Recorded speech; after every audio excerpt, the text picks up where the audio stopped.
here in town, you know, to make the gig at the festival. Where the hell it was. Anyway, after night, after car lost, that is right there on the wall right there. I lost at Katrina. Mm-hmm. You know, I seen that spot, man, and me and Walter both trying to get it, so Walter pull up on a neutral. The Lord didn't tell him nothing. I got in that spot coming, hey, you can't park there. I said, oh, Lord. Yes. What did I do? Yeah. WWOZ. Oh man. That's in the poem code where you sending me that plaque about the dewdrop. Oh Lord. That's Oh, Don brass Jamison. rails. That's Yeah, big. I want to ask him about the brass rail. Say, man, you ought to see the one that Several Veneer came here the other day. Uh-huh. He wanted to take a copy of that one I was playing with the jazz fest with Dizzy Gillespie in 71. And he got a picture of this. His uncle out in Los Angeles there.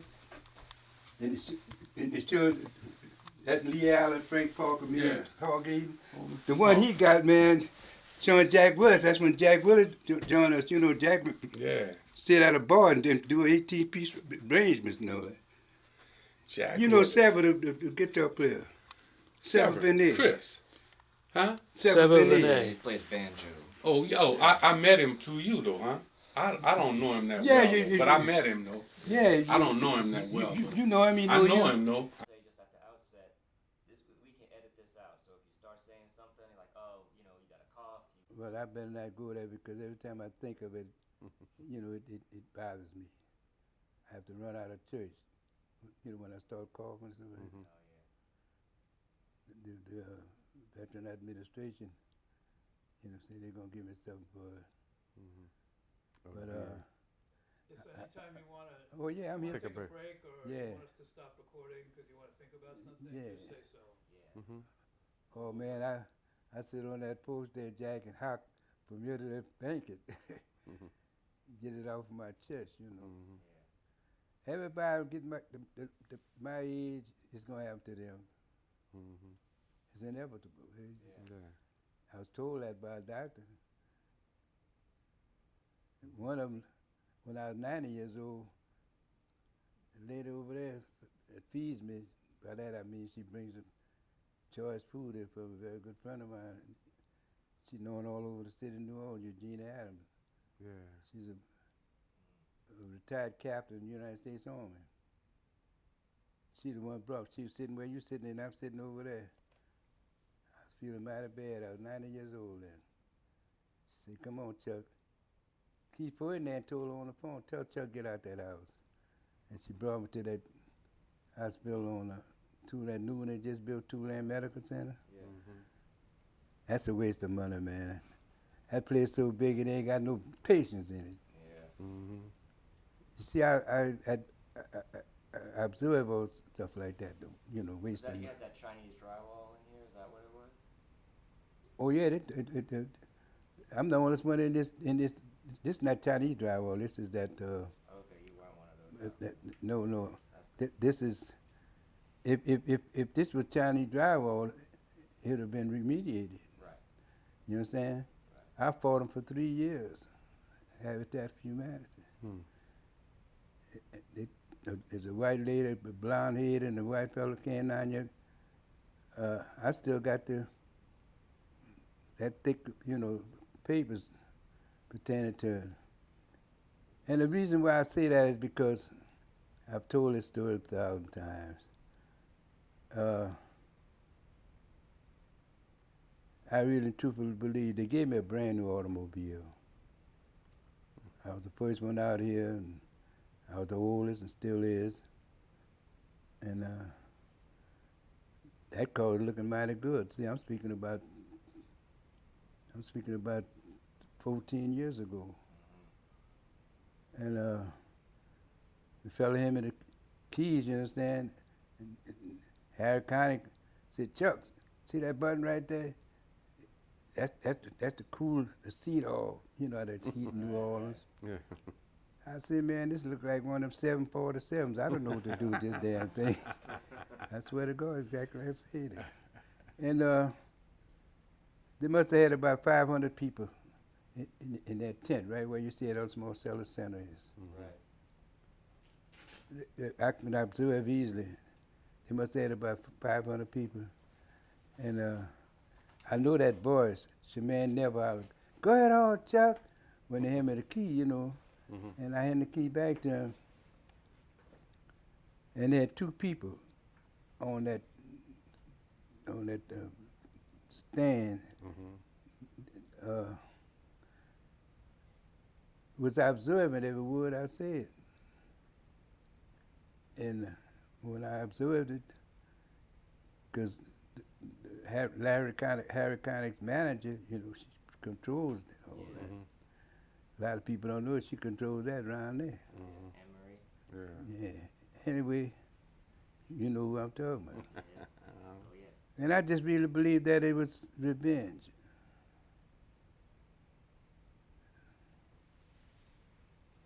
I had a fellow about 7 feet tall in the post office one day.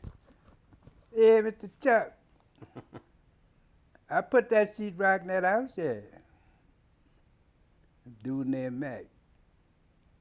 He used to drive the big tractors around here.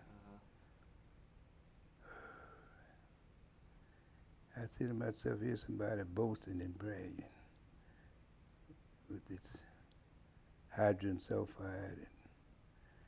But where you sitting at, you don't smell it in here now, but it's in here. Yeah. Where you sitting at, it was every evening. Hirsch Mm-hmm. that's no longer here. Who do you That's think where I of- be sitting. Who do you think of when you sit and think of them? Well, all those here in New Orleans gone. My best friend, I'm looking at a picture right there. Ed Frank, Yeah, fine. there it is right there on that. I think I put it. We were together when he had that stroke. He said, "Ah!" Think about AFO. I'm the only one left in that band. I think about Roy Brown. I'm the last one left that was in that band. Paul Gayton, I'm the last one. Silver Benet came here sitting right there and showed me something blowing my mind that his uncle in California gave it to him. When I was with Paul, And what was it? huh? What was it that he showed you? The picture on his phone he Oh, brought okay. back. He went there for 10 days, him and his wife, vacation, because that's where he from, you know. Right there. He brought me a oyster loaf, man. I sure enjoyed it. He was sitting there, and he wanted that to take that I got when I played the Jazz Fest with Dizzy Gillespie, 1971. Mm-hmm. What his name? Got that place on Rampart Street, the Jazz. Lou and Charlie. Charlie No. Brown. I played there with Louis Joe. They was a person friends. Where the Undertaker was.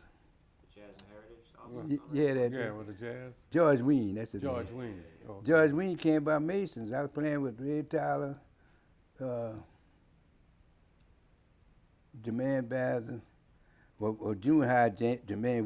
We opened the club because they came at Bebop Joe Boyden. I call him Bebop Joe. Mm-hmm. On Toulouse and Bourbon. Me and James Black and Joe. And June and Ed Frank came and was sitting in the corner of the bar. And during those days, you know, you didn't see no blacks sitting in the bar on Bourbon Street. So Joe turned around, sitting on the piano. "Chuck, you know them fellas?" So I kind of looked and it was dimly lit, you know, you couldn't see. I said, "Well, yeah, that's good. Two friends of mine. It was Ed Frank and June Gardner." So when we took a break, I went over there and said, "Chuck, man, they opening up a club they done built on Claiborne Avenue." Come to find out, he was a fellow I went to school with. He was 4 years older than me, Louis Mason. Mm. His brother Vernon Mason was sitting right across from me. Vernon hit you in the head with a hammer, anything, you get his head on. Yeah, he was always crazy. And when I told him, I said, "Yeah." I said, "I'm making, man."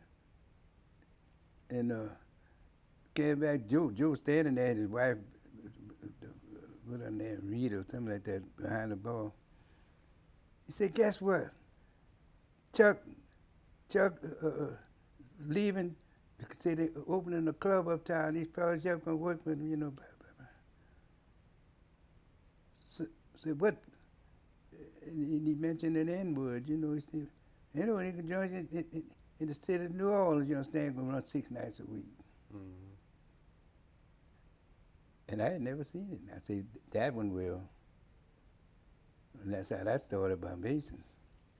Let me ask you this about Masons real quick, because like it's my understanding that there was multiple bars that was in there, right? Yeah, I get some kicks.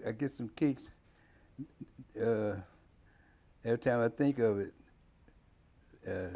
Larry McKenna brought Bill Eckstein was in town, and brought him there.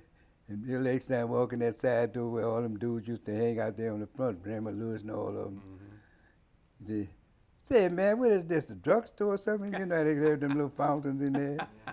That was for just to sit there and eat, you know, short orders. And then you had the Heritage Room, which was next to that. You go through a door. That was relaxed. It had, you know, had dim lights and all that, bar and all that. Then you go through another door. That's where you come into VIP, where we were playing. That's the section you're talking about. Yeah. But a lot of people would know. I wish Lilas Eli was still living. He raised right across the street from me. You know Lilas, the activist. Yeah, and Wait, when you say across the street, can you say what your address was at that time? 143 Alvin County, between Pitt and Pitania. Okay, and that's when that was early in your life, where you grew up at, or? That's where I grew up. That's where I come from. Okay. Yeah. I would tell you what they call it, but we on the air, you know. Well, we can edit Oh it. yeah, well, they call it Nigger Town. Yeah. Well, Lilas Eli had 2 banners hanging in St. Augustine Church. I went to the funeral. Had it biggest that chair you sitting in, Nigger Town. Yeah. And when his son spoke, he was the last one to speak. He said, my daddy told me to tell y'all where he come from. And I know for a fact, you see that second precinct on Chapel 2 of Napoleon, I've been in there 3 times. It's a dump, filthy. Picked up by the white policemen because, you know, during those days, there wasn't no black policemen. And they started that every Saturday. Let's go put some niggas in jail. That's where that nigger town came from. I was telling a lady, called you the other day, a good friend of mine, Eugenia Adams.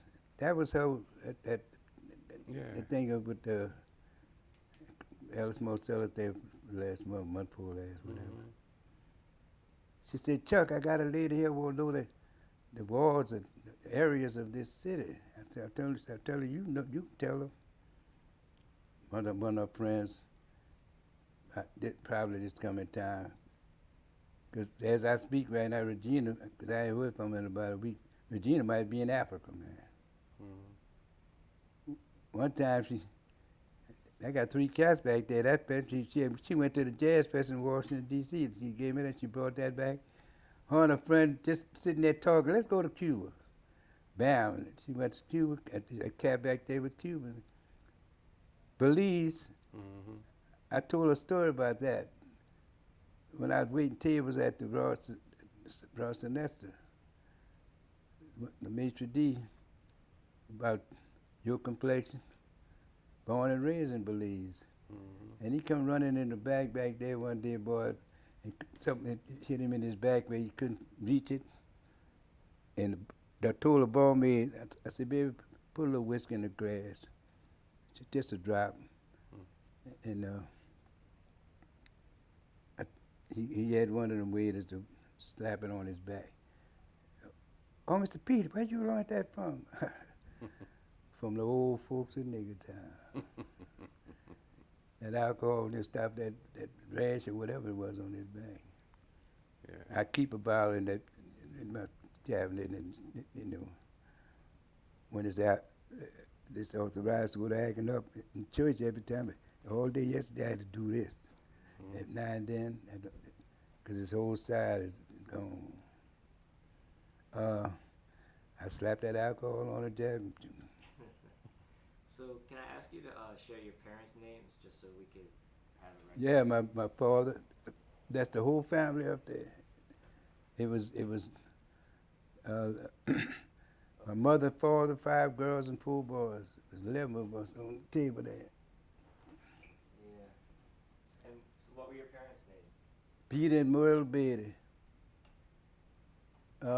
Is that why you came? I'm sorry, he should identify himself and the date and all that. Just to get Sure. this down. Sure. So this is just so we have it on record. So could you say your name just so we have you saying it? All right, but my name is Peter Badie Jr. My father was Peter Badie Sr. That's Peter Badie the III, and I miss him like I miss his mother. That's my son there.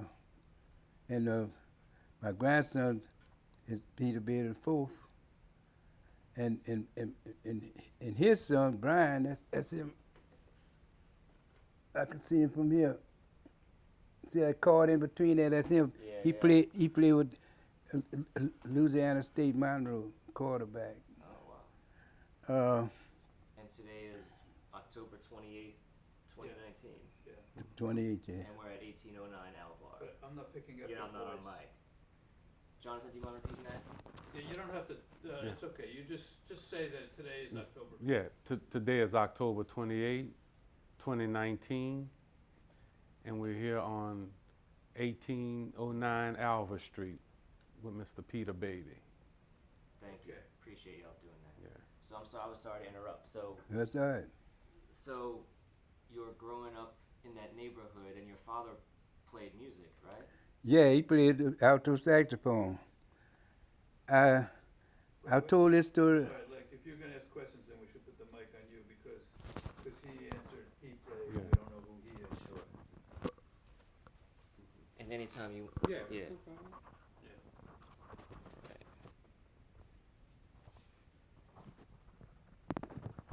All right.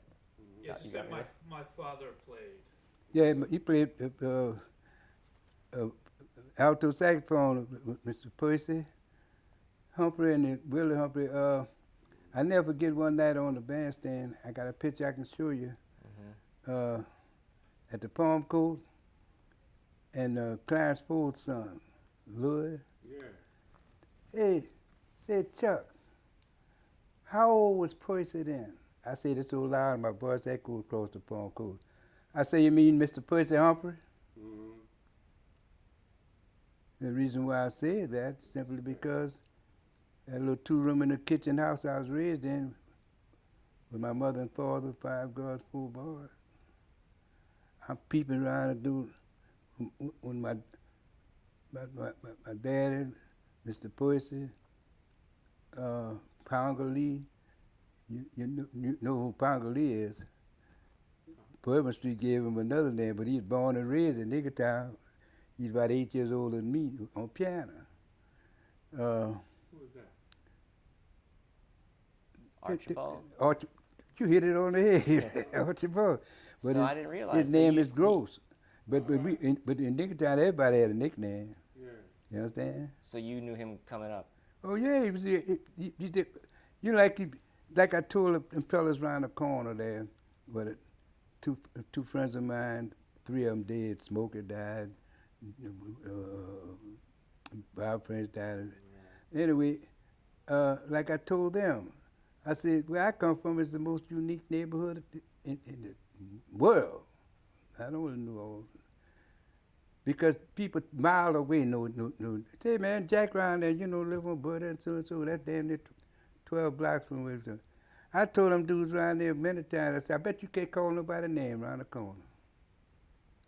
That's how well known it is. That's how. What I'm telling you all, I told Sue Hall, she had company every night now. That's the whole family behind that door. See all them pictures up there? That's our whole family.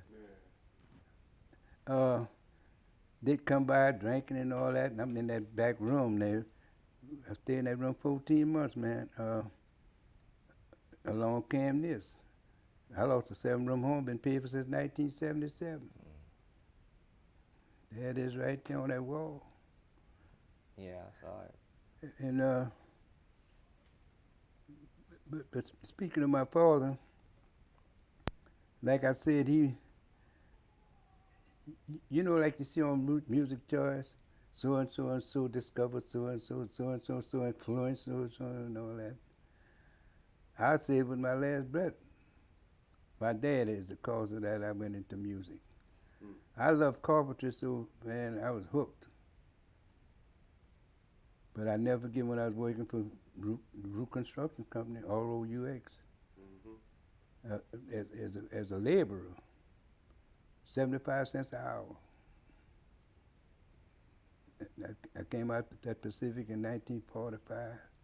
This was 46, 47, 48. When I was in his mother's class, one of her classes, theory and harmony, arpeggio and all that. And I never forget, before you hooked me up, I think I told you this. When I got off from work that Friday, I had them old boots on and the military boots and all that. And I'm sitting there gambling. Now picture 75 cents an hour. 8 hours in that hot sun.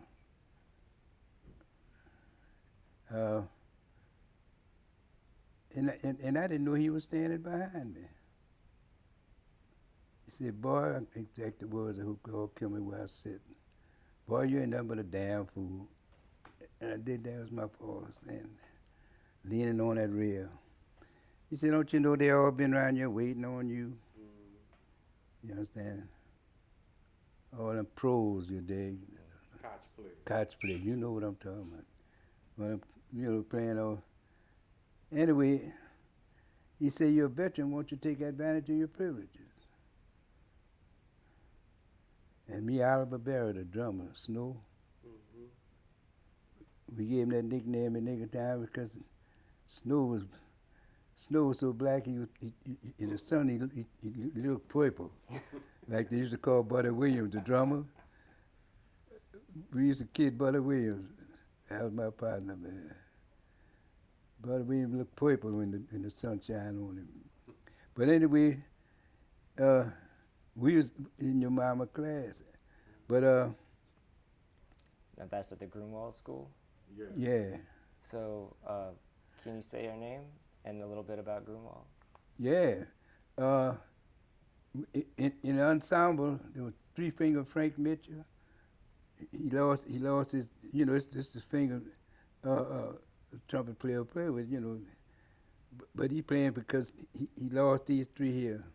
And this way he played with left hand. He was in Warren Bell,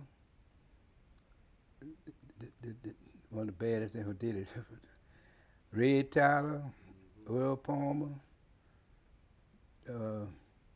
Joe Tillman. He and I, with Will Anderson, formed the first group in that neighborhood uptown. Like reason I call it the most unique neighborhood because if you walk across that street right there, you in Pension Town. This nigger town, Pension Town, 16 wards, 17 wards, Great Town, Holly Grove. That's where I come from. And you got these other wards across this city, but you didn't have a white family 2 blocks away, multi-million-dollar houses, and we in them little 2 rooms in the kitchen. That's what made it so unique, you know. Yeah. I told this story many years ago, and Willie Sporting and all of them used to tell me about Sue All. I'd be back there in that rocking chair, man, thinking about, you know, what's going to happen tomorrow out here building these houses and realizing that I'm homeless. It was NBC that came in and interviewed me in the poem code, and I told that story. And I found it back there amongst all the papers the other day. That they got a magazine back there. I found that in my car. They got Soul Survivor. And the lady at my church, when I brought it to the choir and was showing them, they said, "What you waiting for?" I said, "What you mean?" He said, "Why don't you sue them?" They got a picture of me. They took, when that the oil spill they had. Oh, yeah, in the golf. Yeah, look, you can see it back there. Go get it, show it to them. It's on that packet, but right next to that Oil Palmer story, that book of oil. And I found that in my car, 'cause I went to crank my car up about Friday before last to be exact. Boom, boom. I said, "Lord, what is this?" Come to find out it was catalytic column. That's a part of the muffler, the exhaust. Yeah, this I found this in that bag in the back of my car. In the store that that British patrolman that and Can I see the cover? Just hold it up. when the tourists stop around the corner here, David Fountain, he got a picture of that there, and it's the same picture. How I come to find out about that? I'm going to the post office. That used to be my route. Now I go, through Prayer Street, Bob French and all of them. That was the hot corner around there when we was building these. Just after we built these houses.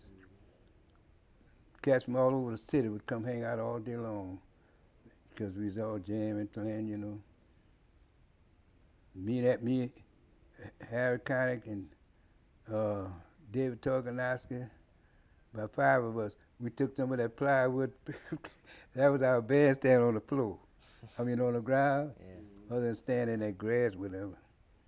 We used to have some kicks around it.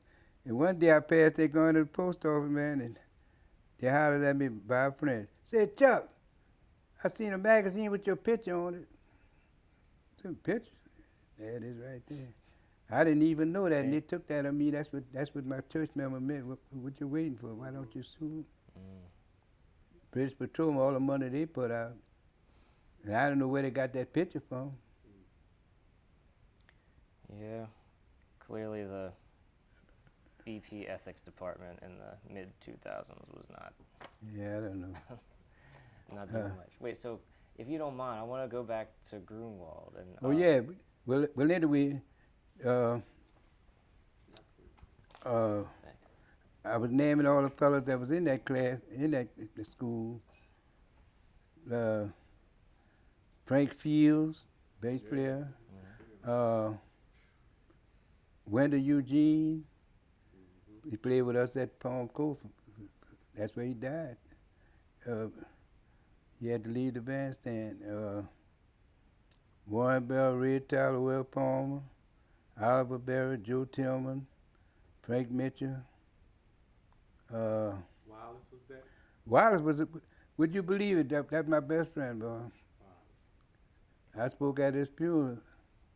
I was there. That's right, yeah. Could you say his name? Wallace Davenport. He was the one that introduced me to Lionel Hampton at the auditorium. At Municipal Auditorium. Municipal Auditorium. I was playing with Dave Bartholomew Band in 1953.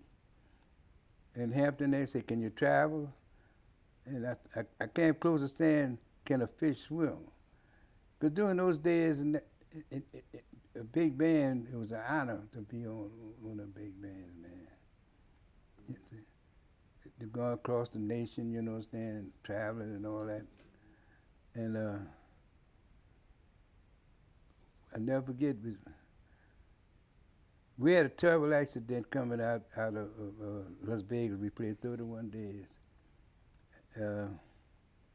That's where I seen Joe Lewis, the prize fighter, and a Jam Woods, a fella that 6 years older than me, we come up together on Pitt in Alvin County there. And that big old bus pulled into to the Moulin Rouge was the name of it. They had a black fellow and a white fellow, owning it. And I'm looking through the window, there's 18 of us on that bus, the orchestra. I said, damn, that looked just like James Woods. I recognized Joe Louis, because everybody in the world knows, if you're old enough. We got off that bus. I said, oh, James. Peter Badie. His mother, Mama Rose, every time I used to go up there, when I moved in that night ward to repair something on that house I was raised in by my mama. My daddy had passed on. I parked my car right in front of the door. Mama Rose, hey, Peter Badie. James coming in town, because he left here and went to Oakland, stayed out there most of his life. But when I seen him in Vegas, we left Vegas on our way to El Paso. We played El Paso, and that's where we had the driver of that big old bus with Hampton name on it. He was from New Jersey, white fellow, and that was a sad scene, man. I never forget as long as I live. What year was that? 1956. I'll never forget as long as I live. That steering wheel on that the bus Hampton had, they built just like the Greyhounds. It hit that drive when we hit that hill, you understand? I brought Wallace up to Socorro, New Mexico. A hitchhiker ride on the highway. Cats laying all out there on the ground. Hampton broke both of these. And everybody knew he was known for jumping on that tum-tum, Yeah. He broke both of these. Because when that bus hit that impact, it crushed his legs, both his calves. I slid that window back in and crawled out that window. And I never forget, I took Wallace. Wallace was so broken up, that's why you seen him his last days, walking like that. Yeah, he walked like that. Maybe if Wallace hadn't hung out that night before when we got off. You've been a little strong. Yeah. No, yeah, he was loaded. Yeah, He was sitting there sleeping. Me and him were sitting together. Yeah. You understand? I said, Wallace. And I went out that window, but that seat hit him and crushed his hips and he told many people. Chuck Badie saved my life.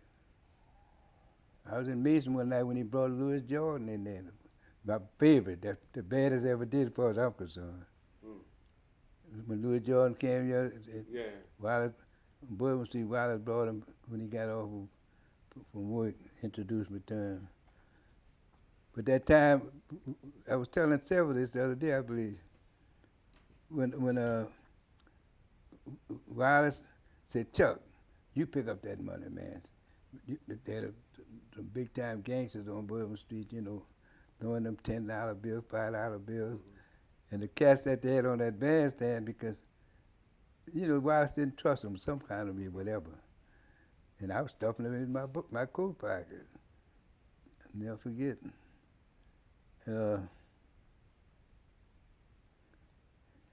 It hurted me to my heart, man, that I couldn't get to that nursing home. I made the funeral, thank God. But he came in Mason and was telling all them dudes, Chuck Badie saved my life. I got him up to Socorro, New Mexico. And the kicks part of that day, Socorro, we brought him to Albuquerque from Socorro, this white couple. I waved them down and they gave us a ride, go and get married. There was two young couples, two young people. And I never forget, it was a Presbyterian hospital. And my legs, I just heard them, for jumping out, but they brought us in there, and Wallace was broken up, and they straightened him up enough. And that's when Gladys Hampton asked me, was I going back to New York? I said, no, I won't go home. And I came here and I stayed home about 2-3 months, and they called me and I went back on a Greyhound bus back to the Orchestra. That's when I brought June. But How many people from New Orleans is in the band? You and Wallace? me and Wallace, that's all. Or you And then we brought June in there. But Wallace was broken up. He couldn't make it no more. Yeah. That's when he got that gig with Bassist. Cause he based his name and everything but knowing about it. Used to call me all the time, man. Hey Chuck, man, we recorded Frank Sinatra. We recorded Frank Sinatra, man. Mm-hmm. Don't answer. Whatever you want to do. Really, that's a very good friend of mine for years. Every year I'd go clean my wife and my mother and father's grave. He went with me one year. Mm-hmm. This cat worked his can off, man. I thought Joe was my age, man. Joe 87. He just made it July. But he used to come here and park in front of that door, man. And me and him was rapping. He lived over that Lower Ninth Ward, you know. Could I bring us back to the 40s? Go ahead, for a yeah. minute? Okay, so you were at the Grunewald School, and then I saw an account somewhere that you used to, I don't know if you were just hanging out or you were performing at the Rhythm Club on Jackson, Uptown. No, the Rhythm Club, Jackson and Durban. This, I wish a lot of young players today could have witnessed, you know. I was 15 years old. That was way before Grunewald. And I never forget, you could go to Jackson and Durban by the Rhythm Club. I used to go there and stand up and just look at the bus. You know. Well, I never forget when Will Father Hines came in town with his band. Bill Eckstein, he had to cut a Stormy Monday, and he's sitting back there with them dark glasses on. Not hip to the fact during those days. Cats was wearing glasses, you know, that smoked some pot or whatever and all that, and standing there looking at him. And this I had people that actually get disturbed and mad with me when I told them this at the Palm Court. One of the ladies got very, very upset. I said, "You having more fun back there? Me and Powell, Shannon, yeah." I said, "Man, they balling back there. Jack gonna come up here and sing 3 tones and get the same bread as we getting, you know." And he got all this man. During the days I'm speaking of, you understand, Bill Eckstein sitting like there in the back until time for Earl Hines to call in to come up there and sing. I see it all the time. I got a whole bunch of pictures in the back to show you where the female vocalists, look, me and Earl Palmer and Red Tyler went to the auditorium to see Stan Kenton in 1947. I ain't got that Ed Safransko off my mind yet, because I ain't never heard that much praise in my life. And I never get Julie Christian sitting right there. Ain't no out there partying with the band or with the people and all that. And that's the way the situation was. You can go for two quarters. They demolished that whole block. That's how they built the Calio project. For 50 cents, 2 quarters, and catch up. When Andy Coy came here, you understand? I'm standing there watching them play and all that. And the thing of it is, bud, you had to fight when you went to the Rhythm Club. You know what I'm saying? All them dudes, it was called a space then, that section of New Orleans. Said, bro, that dude over there from Great Town. Said, bro, that dude there from Nigga Town. I said, nigga, don't I know you come here? Who are you? You know, let's see. I had a fish hook, a knife in my pocket. It got a hook on it where you grab the fish, 'cause my daddy loved fishing. And I never forget, I clipped it out the house and had it with me. So help me God. This little black dude that killed 2 cats, and he did 3 strings in Angola. A little short black dude. He did this. I just knew that was it. So help me Jesus Christ. And then didn't hit that fish knife. Because you can open up like that where you hook. My daddy would hook them fish with it like that. Yeah. And then they had a blade look like a saw. Yeah. That was right there. And so help me God, he didn't heal it. I know what would have been happening with it. They wasn't going to do nothing on that thing because they throw you out. They wait for you outside. And that's one thing. And then you had to walk that block to catch that Claiborne car, that street car to Broadway to Battalion where you get off. But it was something else. I seen Tiny Bradshaw, Lucky Millender. Lucky Millender took Wendell Eugene. Yeah. Jimmy Lunsford took Dave Bartholomew. Buddy Johnson took Clem Toivalon, trombonist. What's that name of that band? Took Freddie Coleman. Freddie Coleman. Yeah, Lionel Hampton took me a few years later. Through Wallace Davenport, he introduced me. The to Lunsford band. Jimmy Lunsford, took Dave Bartholomew. Yeah, that's what sounds. Yeah, 1941. And then the other Lunsford band, it was Joan Lunsford, huh? Oh, I don't know that. Yeah. I know, but Jimmy Lunsford, you find $1 for every minute late, for engagement or that's what Red Tyler used to get on Dave Bartholomew for. Red said, man, Dave was so hard on you, he fined you for being late for rehearsal. Yeah.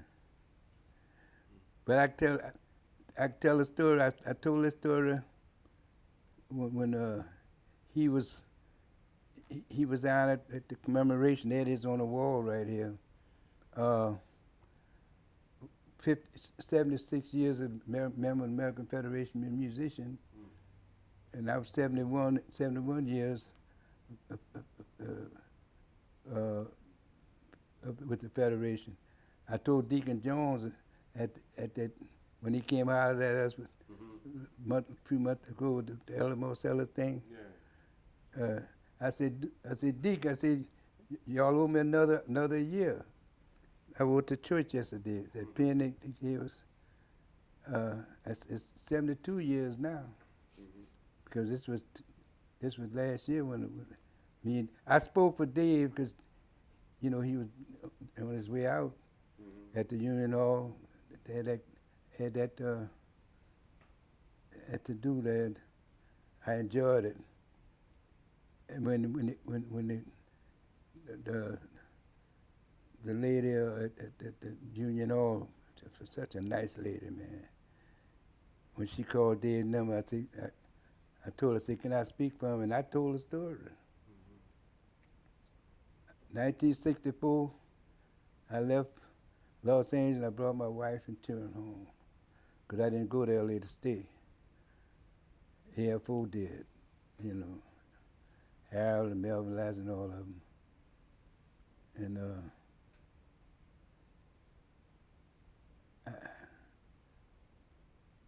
I got back here, man. I had a few hours in my pocket. Big Christmas Eve.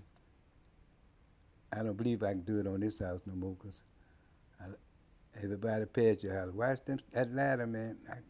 I lit this house up just like I used to light that one up every Christmas.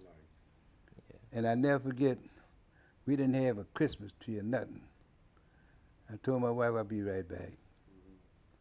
And every year, Dave would give that party at his house for the band, and and his family, whatever. I told her I'd be right. I went uptown on Penniston Street by his house, man. And Pearl, a lot of people don't know this. They speak about, maybe they're not old enough, that's why. But they speak about that at say for instance at Smokey Jones's funeral.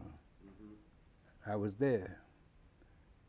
When they rolled Dave in that wheelchair, his son said, "Oh look who that, Daddy, look who that." And he did like this. He said, "That's a bass player, Chuck." Dave did this. So when you gonna lose that? I said, "You won't borrow it?" Talking about this, because I would throw the phone away, man. That's diabetes, yeah. But anyway,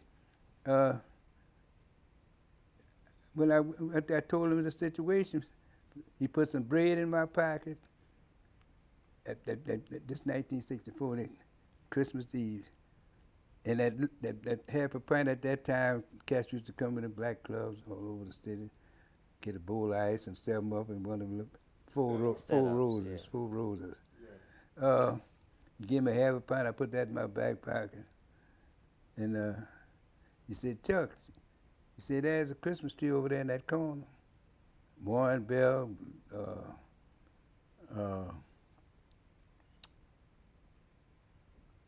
the guitar player with Dave, Papoose? huh? Montreal. No. Montreal was with us. McLean. On this McLean. They're all over there drinking, talking, eating. And Pearl was the one that let me in. That day his wife. You understand? Everybody talking about the family, they telling his wife and all that. When he was there, I met him when we played the Roosevelt Hotel. I met her. But I told him, I said, man, I know David Thomas' oldest son, David Thomas Jr. Used to holler at me when St. David got wiped out and my home got wiped out in Katrina. I was going to St. Augustine church there. And every Sunday he'd holler at me, "Where you at, Chuck?" And I tell him about, when I remember when he was a kid, He in his 70s now, but that's Dave's son from Pearl. I said, "Who is Pearl?" I said, "Pearl is his wife." I used to see Dave come uptown, get off that Broadway bus at Pitt and Broadway, and walk to Allen County and go by the Eli family. Lawrence Eli, because he was related to. He was related to, with that horn of his own. You understand? That's when he was with Fat Pichon. Knowing him all my life. Mr. Badie, y'all ever ran into Pops much back in them days? Louis Armstrong? Yeah. I never forget when me. I told Smoke, I said, "Man, you better be cool." We did a recording session with Toussaint, Alan Toussaint, and you had to go to the union to get your money. They started doing that because a lot of time, it wouldn't been for Jerry Green, he's one of the nicest fellas in the world. They used to come in a dewdrop back, you understand? Yeah. And to tell Frank Pena, the dudes. Yeah, the dudes get by. That's why see that interlude right there. Mm-hmm. I read that all the time just to see how many cats and dropped out or something like that.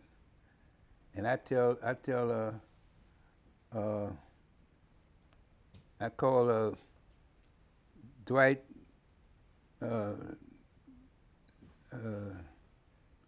The trumpet player was playing with us at Palm Court. I seen his name there, and I called Brian O'Connor. I said, "Let me tell y'all something, my man. As old as you are, you should be close to retirement." You understand? And it's a nice little taste of bread, according to how long you're situated in the union, to let them know. I told Brian that when we played that gig the last gig he played with us at this private party with Andre Duplessis' house. I said, Brian, I seen your name. Oh, Chuck, I ain't worried about that. I said, man, that's stupid. You follow me? Yeah. That little 229 might be in that mailbox in a few minutes, or maybe this evening. I hope and pray. And the reason why my pension is 229, I've been getting since I was 65 years old, is because of my career was built around black clubs. And he paid them work. When I worked all up and down Bourbon Street, you understand, back in the 50s. What were some of the clubs that you were working then? On Bourbon Street? Yeah. Name them. I played Okay. it. But I got a picture on the wall back there of Ed Frank Trio, which consisted of Ed Blackwell, one of the baddest ever did it. Blackwell, Frank, me, and Blanche Thomas. And I told Frank, I said, man, look what's happening across the street. There's one black dude fighting five white fellas, and he was throwing. He wasn't on Bourbon Street partying, what you see today. That time of night, he had just got off from work. Right. Cleaning one of them joints up there where he worked at. And I just didn't like what I seen. I'll never forget Wilder Dempo took his horn and busted all up against that brick wall there, Bourbon between St. Louis and coming out where we was playing.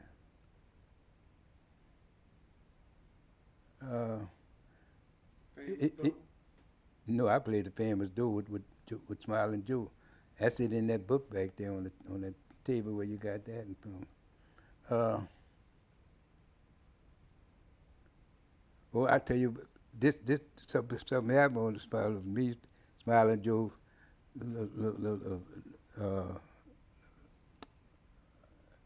piano player, little short dude,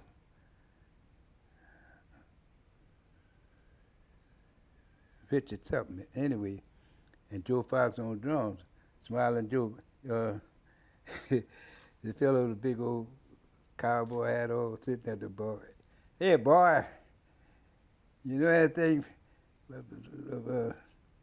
Oh God! Dixie. This fellow had come out in the '55. The singer. This white fellow. Elvis. Huh? Elvis Presley. Yeah. He said, say, boy, you know anything about Elvis Presley? Smile at Joe Fox told me, said, Chuck, get ready to duck. I said, duck for what? See, that big white dude, that big hat on there. Hey, boy, you know how to, Joe said, man, I was doing this shit before that boy you talking about was bald. Joe said, duck, Chuck. You know how kick Joe, Yeah. Smile at Joe was. He just knew that dude was going to throw a beer bottle or something like that there. That's one reason why, and another reason is because you had to play traditional jazz. And all my life, I was contemporary modern jazz bassist, you know. Everybody I played with. And you could have swore I had committed a crime when I told Dick Allen. That's the first time I ever played traditional jazz when I came to Palm Coast. I just left the Creole Cream with the drummer from out of England there. He had the gig then. Yeah, I heard what you call him got the gig now. It just, like I tell people, you can pat your feet. I always figured that a lot of cats couldn't play that contemporary modern jazz and just disregard it or whatever. Can I ask you about the brass rail? Oh yeah. That was a 6-night-a-week gig. Was that with Paul Gayton's band? Yeah. A fellow very sick right now, very good friend of mine, Lawrence Baptiste. Mm. He told me, he said, Chuck, I was 12 years old, and he lived right around the corner. Because the project, was that, and he come on Channel 12, look like every year. I gotta go see him, 'cause he paralyzed, man, from head to foot. I'm sorry to hear that. Yeah, Yeah, Baptiste used to play bass, though. no drums. Yeah, he played. Oh yeah, yeah, He go to St. Augustine Church. right, right. I never, oh man, look, I mean, he paralyzed. He had son all of them years. Yeah, but he can't move nothing on his body. Me and Sever me and my niece went seen him once. She was bringing me home from the Stabilized store. He lived right up the street from there. I said, bring me up the street there. Sever came here. Sever said, never forget, it was a holiday or something like that. 'Cause he came here and he took me to the store and said, Chuck, let's go holler at Larry. I said, man, all y'all see Larry, his name is Lawrence. So we went there, man, and guess what? That lady, I think, worked with you all, Jose, Sally. Okay, yeah. Sally had to call every cat in town. When I got there, you know, I came there to see him. When I looked, there's Shannon Powell getting his drums out of it. The trombone player that worked with us, Carnival Pass, Andre the Plessis, Fred Alonso, Fred Alonso, yeah. him, this fellow, he helped me when I lost it all in Katrina. The trombone player played with Harry Connick, Craig Klein. Craig Klein. Yeah, he gave me some bread they sent from Germany to give me and Ernest Elliott. I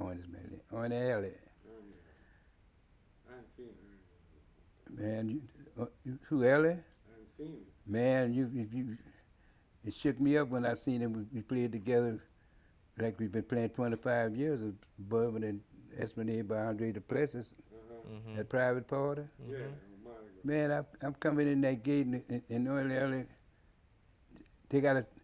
she got a spot for him now because he can't talk 2-3 blocks. And see, I used to bring my instrument on Friday when her husband was living because of that traffic and all that.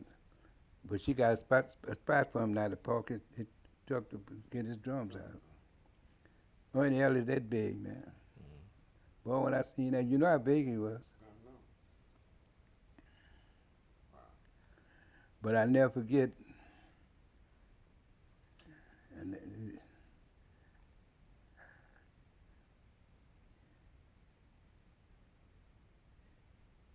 Ellie is a drummer. If you don't count him, you're in trouble. A lot of cats get mad about it, but he's so creative, man, you know. And he tasty. Oh, yeah. You know, just be banging and That's what I'm talking about. You got to count him. Tasty. You got to count him. Yeah. You know, like some cats, you can gotta feel, feel 'em you on can the feel, floor. you can feel that Feel fool. You that, can feel yeah. that 8. But on the Ellie gonna say ta-da, you know what I'm saying? With that Elvin Jones and all that. Yeah. That's Leonard Morris people. Remember Leonard Morris? Trumpet player. With who? That's Ernie. That's Ellie's people. Ernie. Oh yeah? Yeah, they used to play with Ralph Johnson all the time. Yeah. I know his brother, man, looked just like Ellen. Yeah. You know, he did a thing with you all through Sally Okay. on Ellen. You know, he lost a beautiful home in Katrina, Desire I Parkway. remember that, yeah. And then he's still making it from Ponchatoula here for gigs, playing gigs, you know. Which I used to see the trombone player was playing with us at the Palm Coast. He came from Slidell, yeah. You know, to play the gig at Lucian Barbara. Thank you, man, for you sitting there. Because at the stage in my life, I used to call them names right off like this. And it's got a lot to do I really believe it because of my age, man. You know him. You remember Yeah. Lucian. I knew all them boys, man, when they wasn't playing. I knew their people. But the point I'm talking about now is this, when that mileage catch up on you. Man, you got a photo back there with Mr. Parker. Who, Frank Parker? And right before he passed, they had us on a program together. You remember me and him got that award together? Yeah, I was on there. I was there that Yeah. day Jason had given us. Yeah. Yeah. Old Frank. Frank, y'all talking Frank. about shooting the signs on the highway. Oh, yeah, you know what happened then? You know what happened then? No, what happened? Y'all shooting the This, pistol on this, the highway. during those days I was with Roy Brown Band, 1951. There wasn't nothing on them highways to run across different rhythm and blues groups, you know. And never forget, I had a little 25 automatic I bought in Roanoke, Virginia. Mm-hmm. And I had the back window open, pow, pow, you know. Yeah. But that same big old pistol that Frank bought from this guy very popular. What's his name? Cannon. You can see the instruments, you know, on top of the bus and all this, and you pass from here to the corner. They recognize you coming, your bus or wagon, whatever. They blow, wow, wow, wow, and wave. You know, they going probably some gig where you just level. Anyway, I never forget. This very popular. This guy wrote a lot of hip tunes. He passed, and I said, "Man, y'all know who that is?"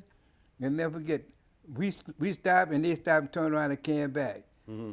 And one of the dudes in that band, they said, "Andy, y'all want to buy a pistol?" He done lost his money gambling or fucking with hanging with them broads or something like that. And Frank Parker built that same old pistol, running 44 frames, man, like that. Big long barrel. And look. One night I played a gig with Wallace, and he was at the Preservation Hall Frank. And Prevost said, Oh, man. man, he was at Grunewald too with y'all. Yeah, Prevost. Yeah. Look, he said, Prevost said, man, my car parked way around there on corner in St. Clair, whatever. Frank pulled that. I said, Frank, that's that pistol we had 40 years ago. He said, yeah, Chuck, and I'll shoot or something bitch, with this. Which is, Right there by the, what's that joint, the Preservation Hall? yeah, I know. We was right across the street at the, But I call it a slave house. yeah, on the other side. Yeah, I told him, get me. I told him, get your. Yeah. I said, get your little bass play. I'm going, bro. Yeah, they played super long. 5 hours. Right. Yeah, they're Well- famous for never But what made me think of that, because my first time as a youngster playing down there, I finally get to go I down there remember- with the I hall. remember when you and I'm was going doing down your there, and first- Mr. Prevost. I Well, took- I was the baby in there, and everybody else was old Oh, folk. yeah. And You they know, asked me- Prevost raised right around the corner where I lost my house. Yeah, and look what they said. They said, well, look, youngster, everybody put this stuff safely over there. You Yeah. dress? I said, yeah, I got on my tie, got my creases in my pants. Yeah. He said, no, everybody had pistols. Yeah. I'm the only one that didn't have a pistol. Oh, yeah. And I had to take Ralph home one You know- night. Yeah. And it was Little cutting Al up. Johnson, yeah. And I said, oh, Mr. Johnson, I said, I'll bring you home, but man, we should have waited because they about to, we gonna get jammed up. We Oh, gotta fight. Yeah. And all I saw him do is he said, no, when that big one get to the curb, I'm gonna kick him back. Yeah. I was like, oh no, man. Cause I didn't carry no gun. Yeah. I you know. Man, it I was wouldn't new go to me. nowhere without my pistol. Speaking of guns, oh Lord, I had this already in my mind. Damn. You going Uptown? I think I done told this about Wallace shooting the doorknob in his house. No. Look, we left the gig on Bull Street, me, him, and Melvin Lassie, and we took a ride. Every time I passed Desire Street around here, never thinking I'd be living right around the corner from Desire. Never thought it. Wallace Davenport was living in Louisa in the Desire Project. But we was right there. We brought him home, and I'll never forget. Melvin Lasser, you know how he studied. Number nine. that nickname that Blackwell gave me. Come on, man, let's split. Wallace was standing like right there. We in his living room and brought him on. Huh. One of you so-and-so's, you know, I can't say what he said. Yeah. Y'all know I'm going to blow that doorknob off your yeah. And never last did that. He said, pow, pow. Right there at his house.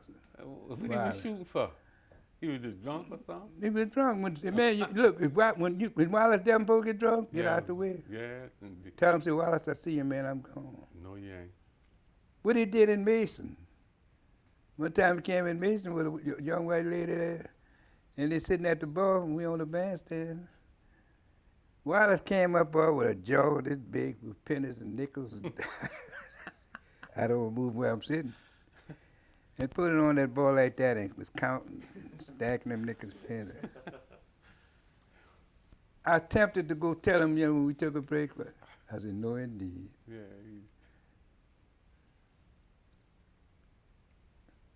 Can I double back to the brass rail one more time? Oh, yeah. Because I know who Paul Gayton was, but I don't know much about him as a person. Can you talk to me about him? Well, one of the nicest fellas, man, you ever want to meet in life. Say his name. Paul Gayton. He spent the whole day with me when my father died. I left Paris, France. I got something in the back. I'll go get it and prove it to you. My niece, she played with the Jacksonville Symphony. That brown folder over there? No, right here, behind me. Okay, yeah. That's her next trip. She going to. She played Vienna, Austria last year. The orchestra going to Germany, France, and Switzerland. Mm-hmm. In my prayers every day, I ask God bless her that they have a safe flight. Because it goes through me when I see what's happening now in the sky, man. Mm-hmm. Because I never forget, we flew nonstop from Los Angeles, New York, and played the Paramount Theater the whole Easter week of 1964. Sam Cooke ran out that aisle screaming and hollering, man. And that stewardess, I know she ain't had no more job because she was right there hollering with him. That plane was doing this. Mm-hmm. And I haven't been nowhere near the airport, less known on planes since then.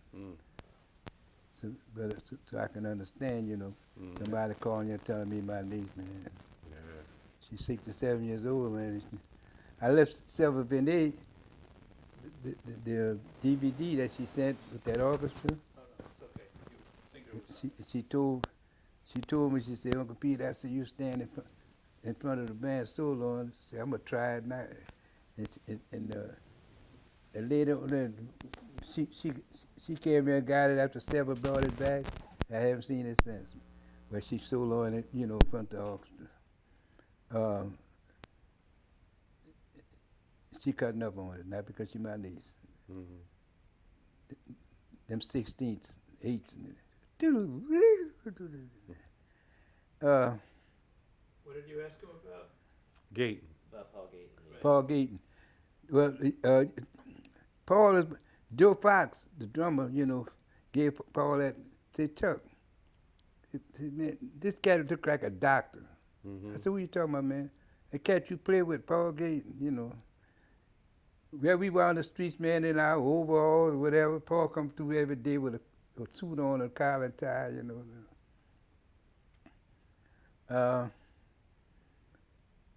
I never forget the dewdrop door, but one night. Chuck, why y'all keep going upstairs and down them steps, I don't know, should I say this? Well, anyway, the dude that they were taking up there, one of those bros dance on the show, at the dewdrop. Mm-hmm.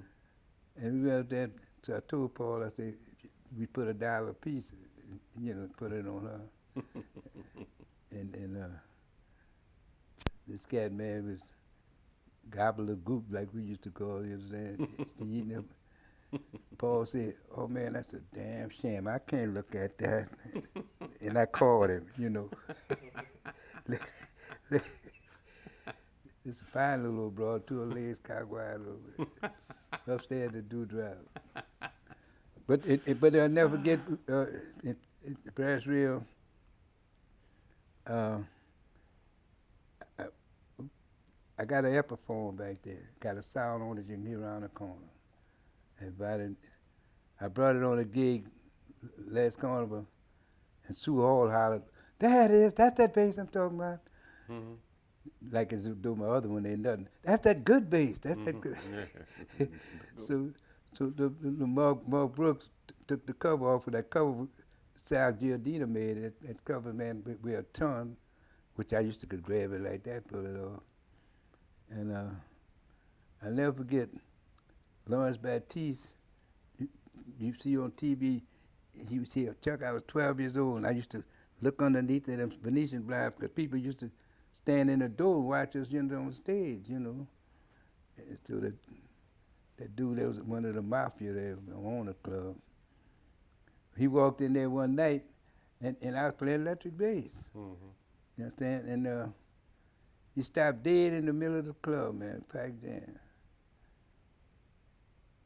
I don't want no two guitars up there because Bill Jones standing right there, I seen him when we played the Paramount, because he left me and went to New York. Stayed up there about 60 years, man. He died, came back home to die. But anyway, Paul said, that ain't no guitar, that's a bass.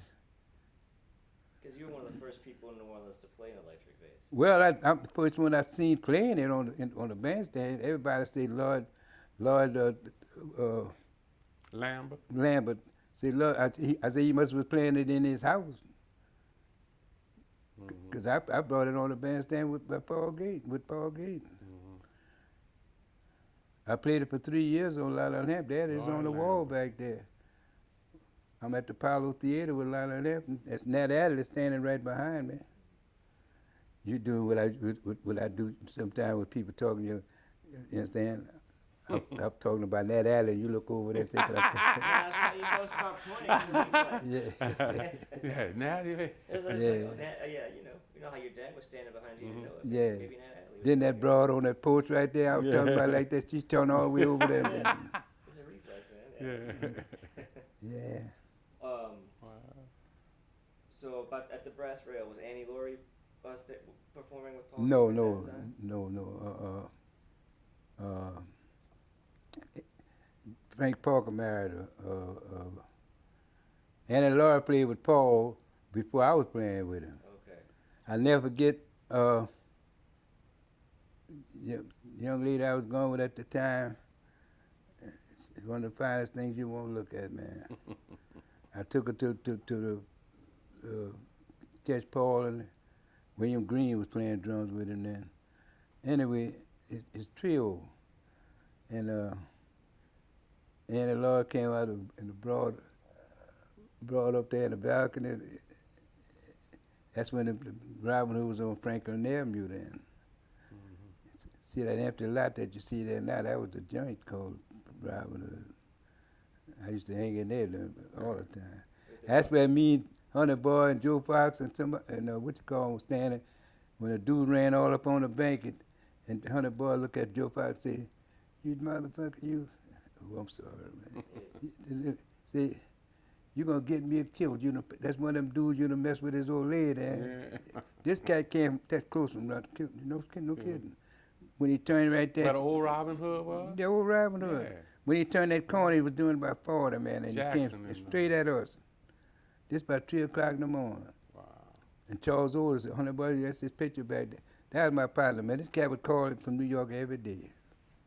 He left here and stayed in New York till he died. Julius Hughes. He and I, started that. yeah, that was his uncle's place. Me and Julius used to do this. That was my aunt's brother. Yeah. You remember my Uncle Edward you used to hang with? Yeah. I Remember know. Edward Childers? Yeah. That was his brother-in-law who ran it for a while. You talking about Ben. Yeah, the one who died coming from Houston on the You know that island. Julius Hughes That was Julius. got killed. They head Yeah, on. that was Julius. Me and Julius went to McDonald 24. Yeah. I tell you, we did this. Yeah, We punched it. We fought from you. yeah. I used to run up and down that sidewalk. We put the beer cans on our shoes. Yeah, yeah. And run down like the horse thing on us. This is at the Robin Hood? Yeah, by the Robin Yes. Hood. Yeah. You see, Julius was bartender there for his uncle. Mm-hmm. And Benny, Benny, yeah. that's his uncle. Benny Hughes. I knew him very well. Yeah, Pop Pete. Speaking to Annie Laura, this broad was up there in the balcony, you know, and me and my woman sitting there talking, and I never forget, she hollered at Annie Laura. It's all right, bitch. You up there, but you gotta come outside. Uh-oh. They're really. A rough neighborhood. I mean, even she about to have a humbug with him, you know. Yeah. That happens so often in the Dewdrop bar. Speaking of the Dewdrop, Lionel Hampton's son, we was very good friends, man. Mm-hmm. And he came through there bar with one of the girls from 7th Ward. Mm-hmm. Looked just like a white girl. And see, the policemen, wasn't no black policemen then. They had a certain time they'd come and make sure that, you know. Yeah, collect their money. Well, no, naturally they grabbed it, but I'm talking about they'd come where they make sure they're gonna catch them white girls in there. Yeah. And me and them standing there talking, cause when I walked in, I had got off from the gigs with that Frank and them. When he went to sit back down, the other law wrote, that was red-head one boy, a red-head policeman. He said, "What you doing in here with that white woman?" And you know, Lionel Jr. was kind of cuckoo. What you mean? That's what he's looking at me. I'm trying to tell that cat, that's the law. And every time they would come in, all them white girls would be with black fellas, you know. Mm-hmm. They run in that ladies' room. Hi. And one night I never forget. See, that's when the bandstand. See, before where they made that like horseshoe, like the bandstand was in the back of the Dewdrop. I remember when it was upstairs. You know, you'd be surprised how big that place was, man. Mm-hmm. Frank Badie did all that closing in, made rooms Changing and all the that, walls, yeah. selling, Moving the renting walls. rooms, you know, for them chicks trying to trick and all that. Yeah. But I never forget, cause David Thyman came there and played on that stage in the back. But this particular time, it wasn't funny, man. But this police went back there and hollered at that door, but the ladies' first room, seeing the white girls running there. I got all night. You gotta come out there sometime. Yeah. But it was very common, you know, to see. Mm-hmm. The cohabitation. But Lionel Jr., Lionel Football, I seen him in his last hours, man. Mm-hmm. But with cancer due. We played that Nicola dance that Sue Hall and Jason Pasman gave Mm-hmm. at the Happy Brazil. And he walked out there with his wife. His wife hollered at me at the gig every year, but she invited Andre to invite her. She done remarried. Hey Chuck, that's Lionel Jr., Lionel Football Jr., that's his wife. And him and her walking to that parking lot around the corner from Cafe Brazil, where that fire engine station had. Yeah. Anyway, and I hollered, said, "Bro, you gone?" He turned around and did this. That's the last I seen him. And cancer ate him up. I want to take a pause now to make sure everybody's cool. I don't know what kind of, like, I could listen to you talk all day, but I want to make sure Jonathan and Charlie. I'm good. Okay. I got let's see. Y'all want some water? I got about a half an hour more me. I can. Y'all want some water? That's very kind. I'm fine. I'm good. How about you? Do you want Yeah, some you water? No, thank you. Yeah. I got a box of the cold water, the bottles down there. What else you want to know, bro? Oh man. Well, can we go back to the Robin Hood for a minute? Yeah. Because that's a club that isn't as well documented as the Dewdrop. No, I tell you why. Say the Robin Yeah. Hood. Yeah, so we're gonna talk about the Robin Hood, which Yeah, wasn't as well I tell you documented. why. The dewdrop, you know, like every major city got a joint where black groups would come in town. It was popular for. Lionel Hampton, I put my bass on Lionel Hampton, big old bus, parked in front of Foster. That's a block away. Yeah. Foster's was the hotel. And they had, they had half of Lionel Hampton's band in the dewdrop. And I don't know none of them. Didn't know none of them by name or nothing. They didn't even know Lionel had followed me, or hired me. Until that next morning, I stayed out there all night. I never forget. I was divorced from my first wife then, that was 1953. And I told my mom and dad, I said, I'm gone. And my dad had me laughing. He told me one time that time when we had that wreck and I came home, everybody, he said, I don't know where that boy, no tell her where that boy at. You know, because I'd leave and, you know, before you know it. Stayed out there, and when you left, you was gone for 3 and 4 months. When I left with Roy Brown, I stayed the whole 1951 on the road practically, except for about 2-3 months. Like I seen in one of these books I got in there where Walter Payton said, I love the road. I love the road. That was a good friend of mine, but I wonder what he loved about it. You understand? Because Vernon's wasn't as popular then as the drop was just the place, right? Well, I seen your mother and your daddy came in there one night. Yeah. I had a group there, and I did it for Barney Williams because we was friends. But that's why I swore I never had another group, and I front another group, and I didn't. Yeah. When Coltrane came in town, I had just quit. Yeah. I had knee Nat Paralat, the drummer. Boudreaux? No. Ed I Blackwell. wish it Red was. Blackwell? No, Blackwell had left then. Blackwell, they caught Blackwell with that white girl on Louisiana and Clara. Yeah. Francis sweeping the porch. And that same little old redhead policeman I tell you about, Yeah. wasn't no black policeman then. It was 1960. Mm-hmm. What So you he doing? had to leave town? What you doing sweeping that porch? Never get as long as I live. And you know, Francis looked like Elizabeth Taylor. She said, I live here. You live where? And that's when he got out the car and walked up there. And Blackwell is in the back. You know, he was always doing something on a set of drums. Yeah. It was his idea of taking that tom-tom, making a bass drum out of it. For small groups. Yeah. You know, trio with a big old bass Bass drum. drum, yeah, he made And scaled it down. he was the one that did it. And I got all that information there where he's in the Downbeat Hall of Fame in 93. The only, besides Louis Armstrong, that's the only cat I know. And he and I worked together with that Frank Trio. And him and Francis, we played a gig and raised some bread at Vernon Steakhouse and got him away from here. His bond was $100. He caught that L&N train there. Him and Francis. The rest is history.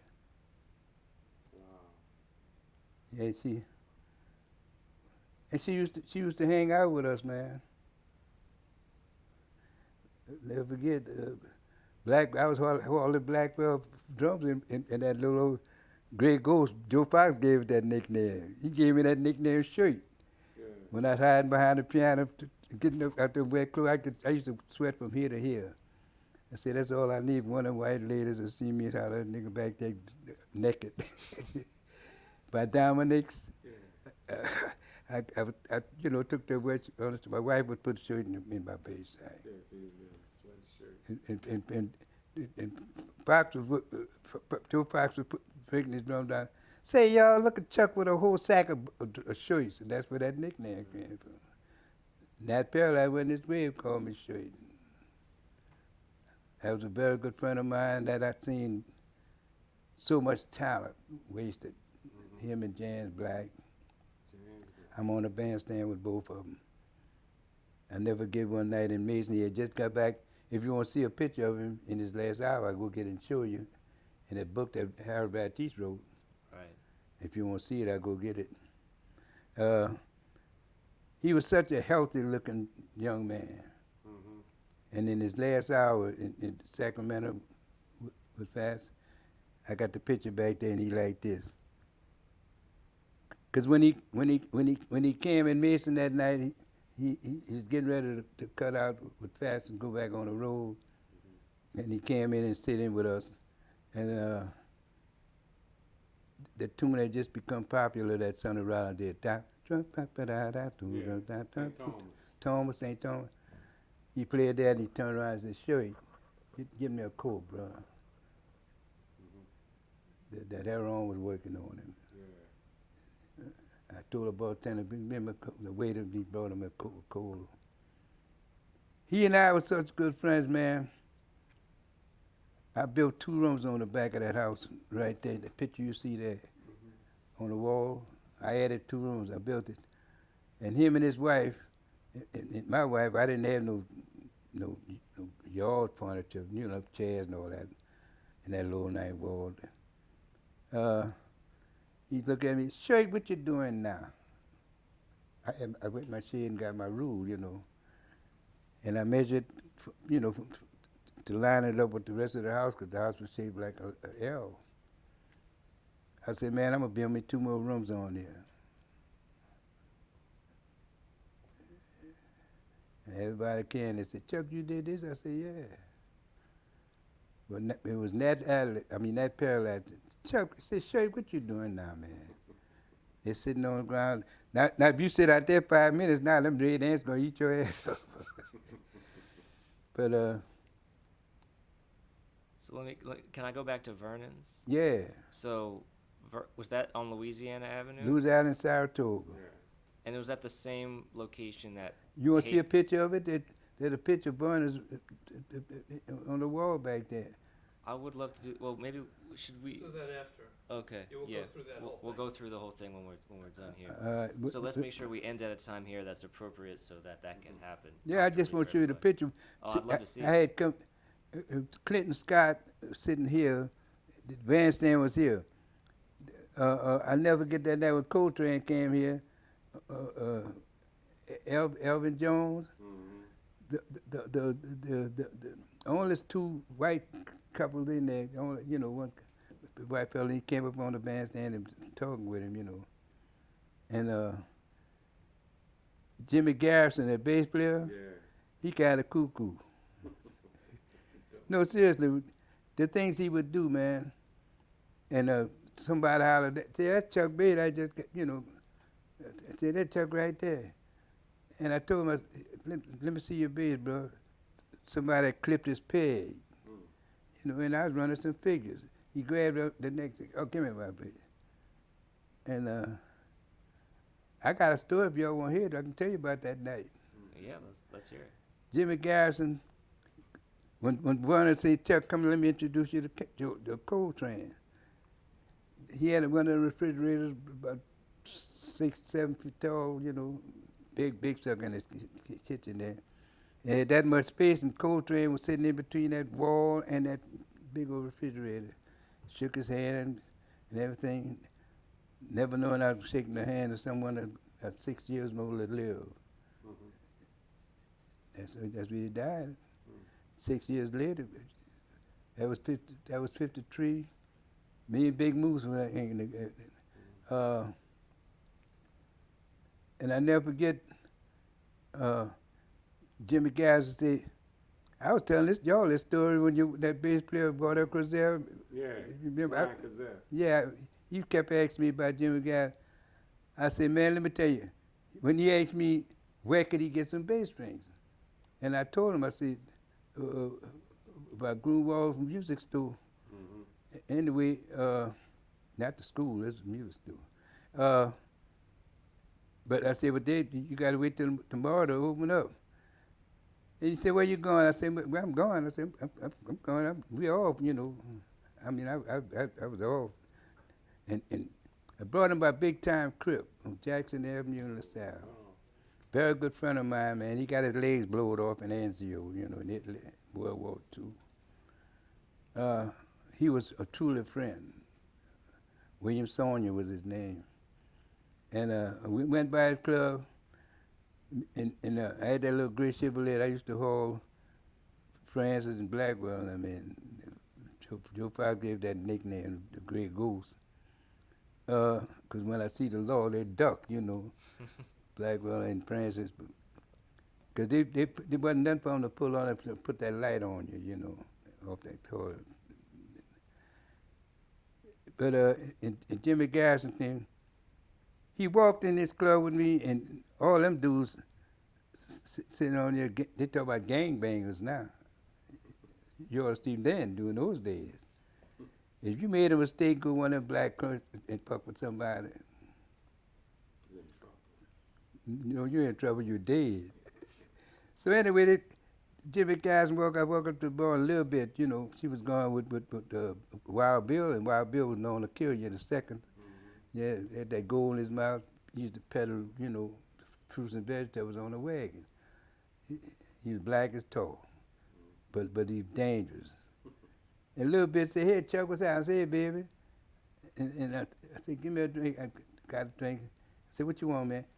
Say, "Bitch, give me a taste of that Garden Drive back there." This dude named Hirsch used to be with June Garden all the time. He was a kicks dude, man. He went to Prairie View. He said, "Chuck, didn't you come with him? Didn't you bring him in here? You better take him out here before we kill this motherfucker." And they meant it. And that's Jimmy Garrison. So about June Gardner, let me ask you this: were y'all playing with Sam Cooke at the same time? June was with Sam Cooke before me. Okay. How I'd get to come, see, June used to leave, when Sam would go back to Los Angeles, June would come here. Because he wasn't going nowhere without Rachel, you know, his wife. June loved her. That's the one you introduced me to at the funeral. She was June's wife. No, that was his woman. Oh, yeah. Would you believe that's a school teacher, boy? She was supported him. Yeah. Yeah, she used to go on cruise ships because she had a ticket and all that stuff. Man. But I'm talking about Rachel, live on St. Andrew.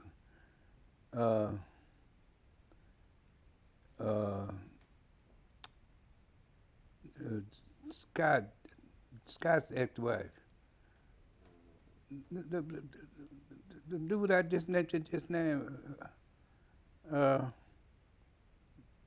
used to work for OZ, the disc jockey. Bob French? No. Scott? Yeah. Scott. He's on the picture back there with me and Burners. Okay, I don't know. Yeah, I'm not sure. Oh, yeah, look, I just called his name a few minutes ago, man. Winton Scott. No. Clinton Scott. You gotta know Clinton. Oh, man, come on. He had that jazz show with OZ from 48. But anyway, he's well known, you know, the city. Well, that was Rachel for his husband. But that's something else. Him and June used to bone. and June, see, June married Rachel too. She was a nice looking girl, but I never forget the question you asked me. About with Sam Cooke and June. Oh yeah, with June. Whenever we get back home, you know, June would come here until Sam's next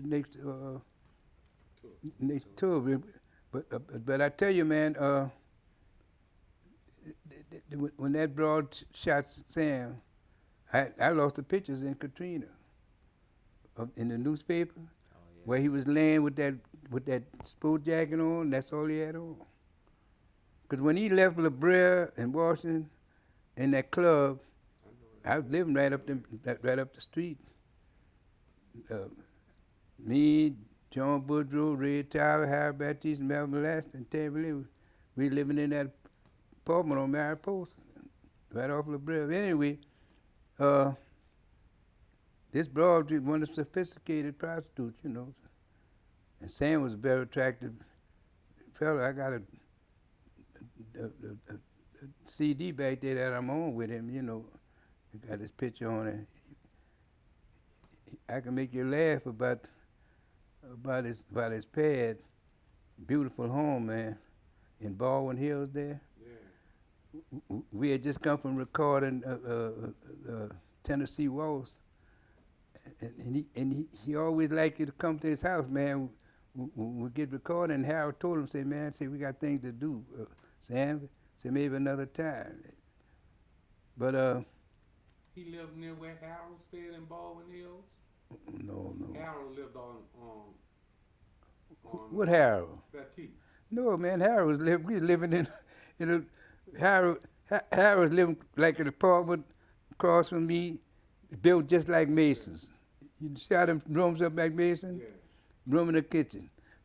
When Harold bought a house in Baldwin Hills. Well, that's he was living on no. Oh, you right talk. off of, Oh, that's after I left the and- band. and- That must be after I left the band. Yeah, this was in the 70s and stuff. Oh, that's after I left. I remember that when he first came back home. Yeah. But I didn't go there to stay. I told my wife, I took my wife and kids, man, and I came back here on the train. Mm-hmm. Red Tyler was 2 weeks behind me. Cause me smoking and Snoop, the guitar player, Yeah. Eaton? we was cutting up, man, by rips on St. Bernard Avenue. Wait, Just what- that trio, Tell me that name of that place on St. Bernard Avenue. Rips. Rips. Rip was he used to be a road manager for Fat Domino, and he always was affiliated with music and stuff like that. But he had a club on I passed it all the time going to the VA hospital.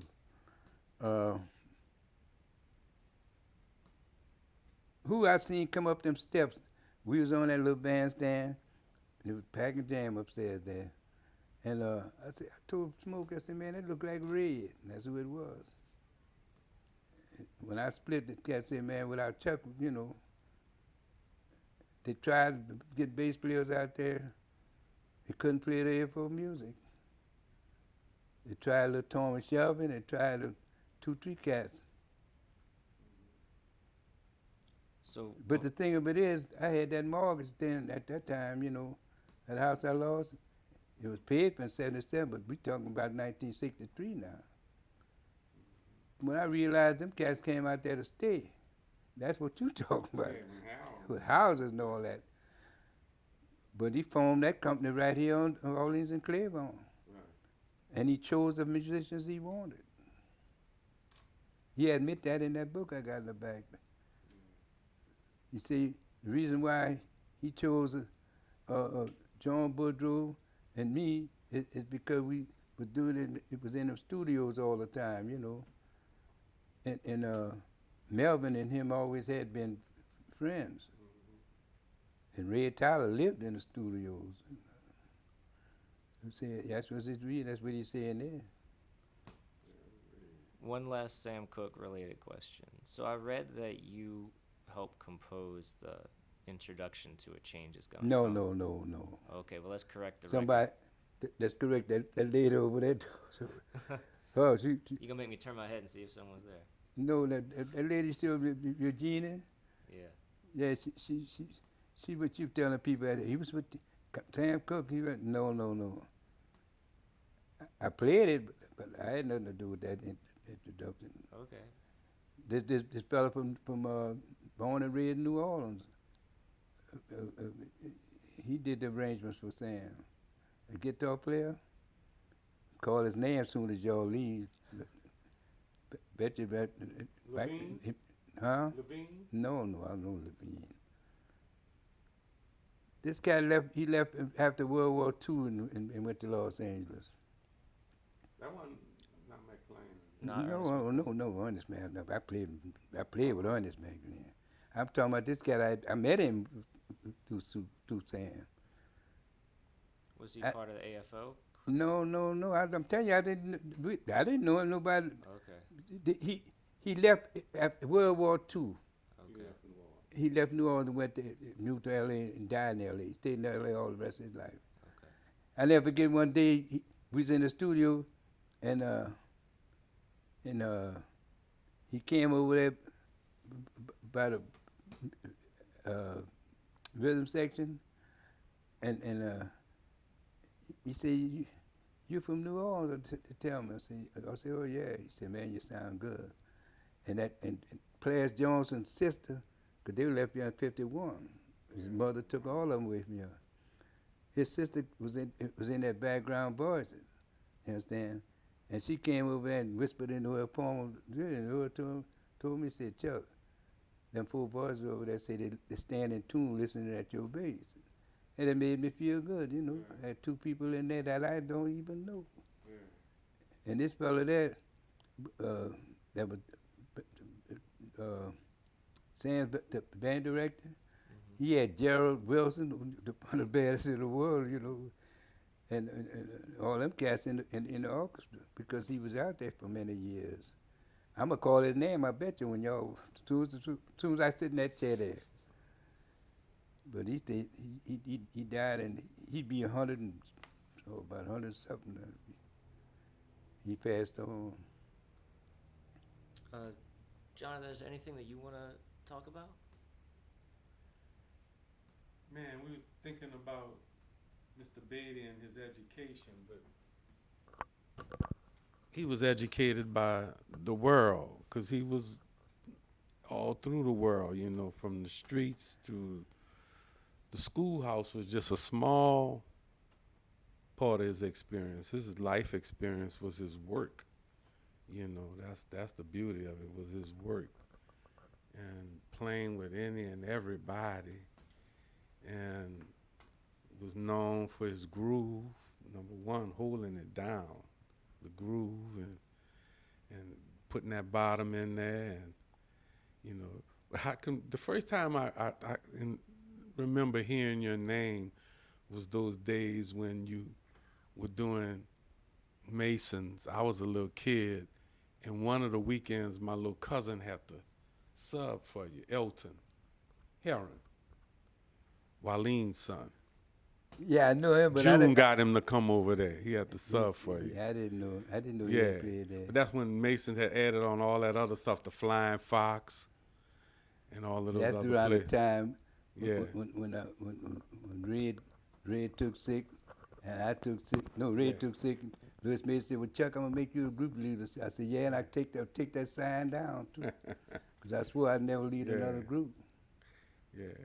The reason why is simply because at the drop of a hat in the black clubs, it was nothing for dude to holler, "Say, Chuck, man, when y'all going back on that bandstand?" They got 4 dudes behind me now. You understand? They don't say, "Hey, John, hey, Jack." They say, "Hey, Chuck." Chuck. You understand? And I swore that I'd never no more from the group. What you call was late at Vernon. Yeah. I told Vernon, "Man, look, you get somebody else."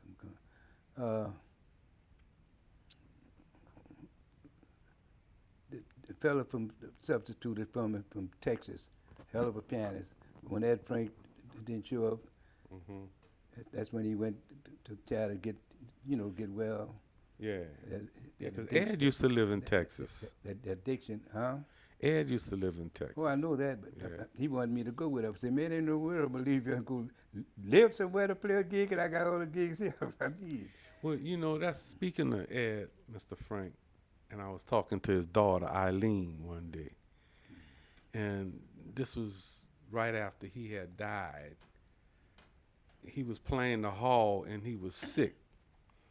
And so I'm working in my house, and this dude walks up to my door, knock on the door, got a big cowboy hat on and some boots. And he was a lawyer. Yeah. And he hollered, "Yeah, Mr. Bloom." I said, "Yes, how you doing?" He said, "Look, I'm from the tobacco company, and I need to ask you some questions about Ed Frank." And I don't know if Ed was part of a lawsuit. I didn't know what position to take.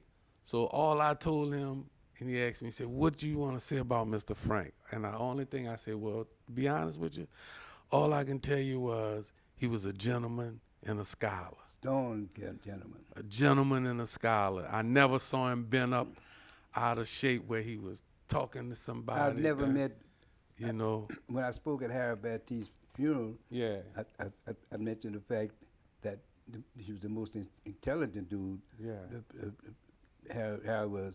But Ed Frank yeah, taught all of us. yeah, Even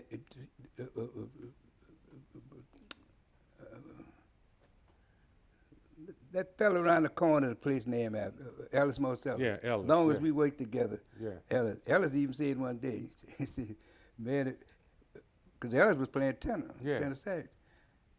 He said when he seen Frank Frank and play. Xavier, you know, yeah, playing them chords. I was with him when this happened. yeah, Oh, and yeah. A stroke. can you remove this a second? Yeah, Can you move? Yeah, yeah. I got to show you all this picture. All right, hang on, let me get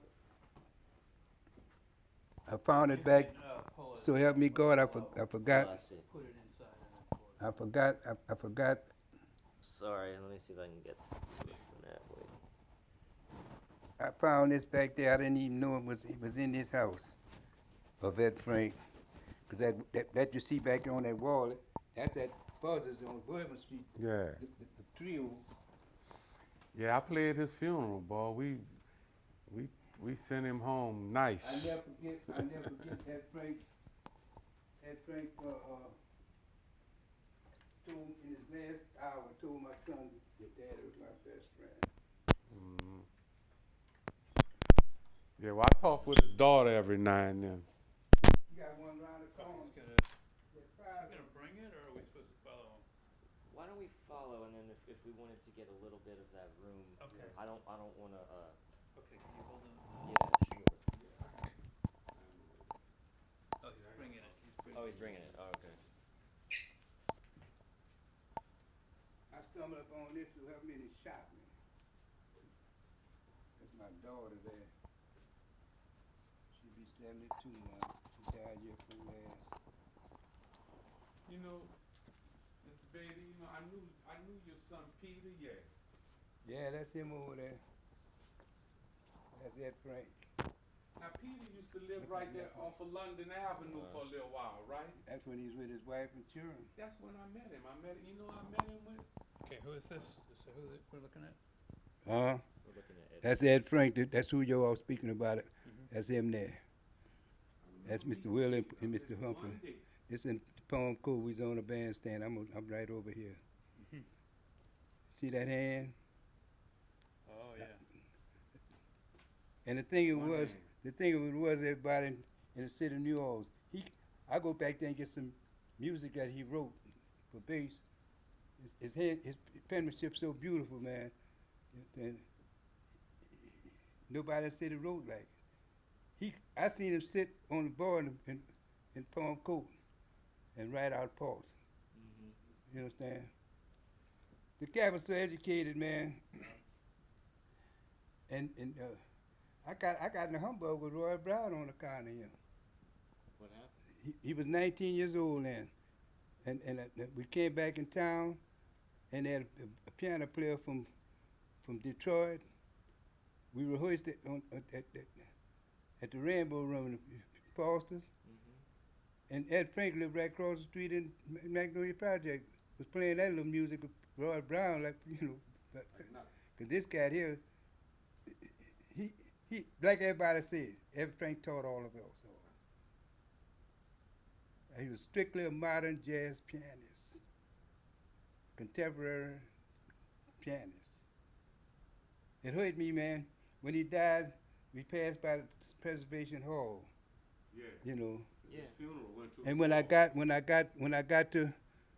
they got to turning at the Municipal Auditorium, it was Geraldine Wyckoff I said, go tell that driver I have to walk all the way back to the Undertaker to get my that Cadillac I had. Then I lost Katrina. That is on that picture there on the wall.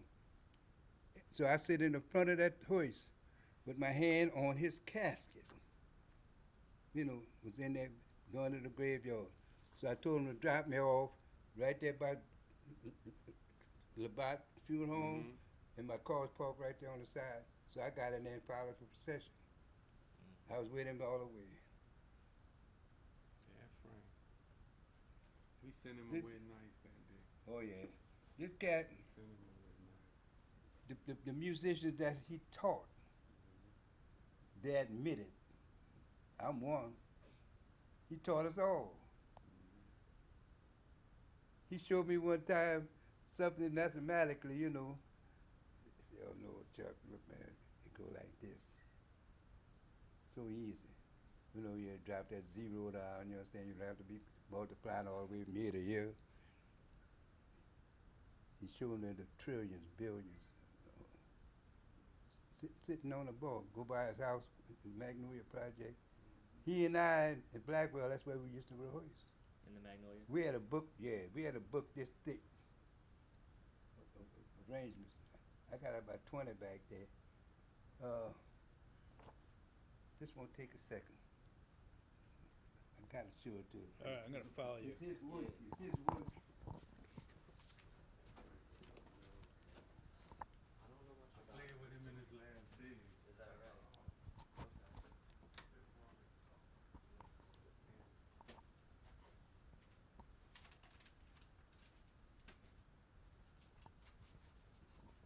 I bet I'm gonna be fooling around you.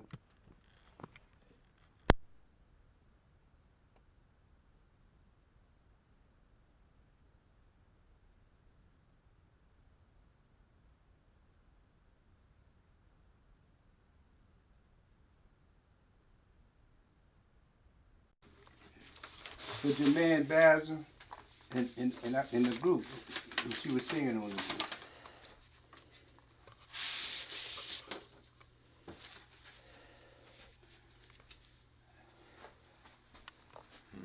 Whisper Not. Now you know whose composition that is. He wrote that for bass. Spring can really have you hang you up. Frank and hang out. That's his handwriting. Beautiful pen. You know who else used to write like that with Wardell? Oh yeah, Wardell. I played in Wardell Big Band in 1960. Yeah.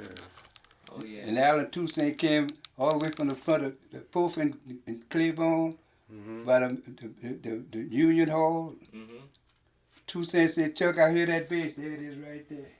That sucker got a sound you can hear around the Brass corner. rail, bro. Yeah. Yeah. That's why I was playing electric bass with Lionel Hampton at the Apollo there. That's Nat Perlet.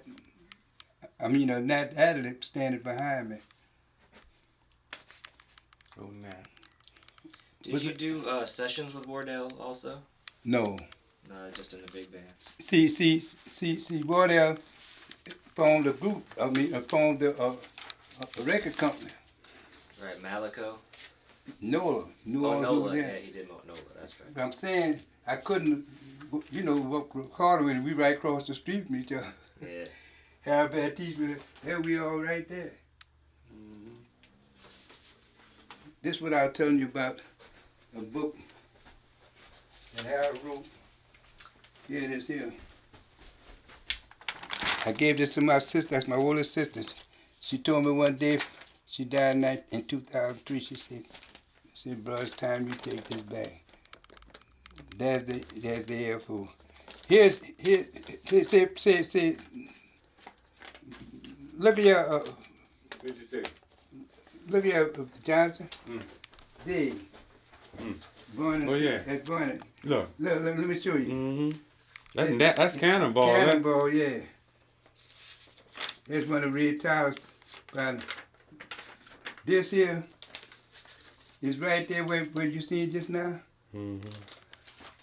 That's me, Sal Giordina, Mm-hmm. Melvin Lasser, Harry Baptiste, Red Tower. Yeah. My wife and them sitting right there. Mhm. That's in Boynton Steakhouse. See, when Harold put that record out, that big thick record with this book in it, Yeah. me and his son Bunny and Bat's son Poonie, our little summer job was to go put it on consignment in all of the record stores. So when you mentioned they had a little record store around Washington, and off of La Brea and stuff in L.A. Yeah. We had to deliver all of the like 10, 12, 15. It was a big, thick thing with all of the music that they had done. Yeah, Harold Yeah. was well known in Los Angeles, man. Yeah. So that's why we were staying over there in Baldwin Hills on La Brea, not La Brea, on what street, Harold? What is what is I went to Earl Palmer House in First I thought that was Baldwin what Hills. the guitar player who killed. That bad dude up there. You point that now. That's who did Points of Honor with Well, that's Vernell Fournier. yeah. And you know who he looked like? He looked like Whatchamajigga who played guitar. Took himself out. You know the one and Whatchamajigga had his guitar right after Katrina. Used to play him. I played with him on a boat a lot. I can't think of the boy's name. Roy Montreal? No. No.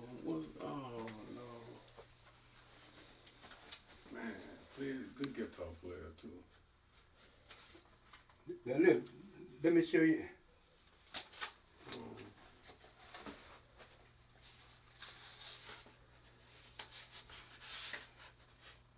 See this fella here?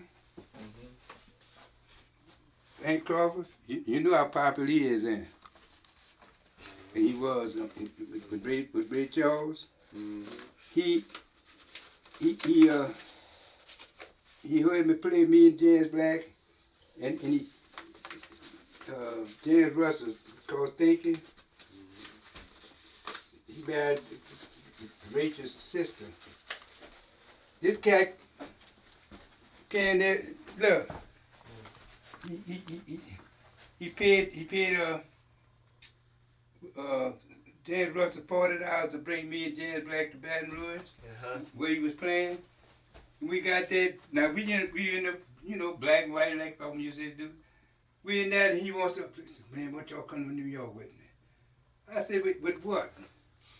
Hank Crawford. I know you must know him. Yeah. Yeah, he would play with Ray Charles there. That's him right there. We played at Southern University. Somewhere else we played. He paid us and said, hey man, I sure love to have y'all with me in New York. Because Ray Charles was around New Orleans a lot, right? Did you? Oh, I remember when he walked from Dewdrop to Foster. Yeah. Without no help. That's true. That happened. Yeah. I read that story. Yeah. Oh, wow. Would you believe I jammed with him in Atlanta, Georgia? Oh yeah. Yeah. I was with Roy Brown in 1951. He's playing alto tenor sax. And I didn't know it from John, unless from Ray Charles. This my family. Now let me show you. Chuck, you got me on your wall, dog. Yeah, That's me right there with my you. family. Look, I'm on Edith, Yeah. Clyde, Kid. That's me right there. Yeah, I know. You know. I had a beard then. You know who funeral that is? What is this? Frog. Frog? We left there and went to Union Hall and Yeah, man. Look at Ula Bula. yeah, that's my man, my best friend. That's me right there. Look, here he is right here. Look, Chuck got me on the wall. here he is here. Here's Bula Bula. Yeah, Ula Bula. This is a friend, boy. Look. Ula Bula gave me Look, a thing look. right before he died. That's Juno it. Lewis. You know where this? Juno? You know where this is? Los Angeles. Mm-hmm. He was cutting up in L.A. Boy. He's playing so much. When he took sick, he used to call me every day. Him and Charles Otis right here. Mm-hmm. That's a friend there too, old boy. Yeah. Bula gave me a obituary of a guy from New Orleans who was famous in L.A., Juno Lewis. He played with Coltrane on one of Coltrane He records. stayed in L.A. 25 years. He got out the service and stayed in L.A. Who, Ula Bula? Yeah, he from my neighborhood. Yeah. But the dude was from here. He went to school. He lived in New Orleans, was raised in New Orleans, but lived here. Juno Lewis. My niece that worked with the symphony, she said, Uncle Pete, I seen this in Jacksonville. He said I had to buy it. That's one I'm on 3 recordings here with Sam. Which ones are you on?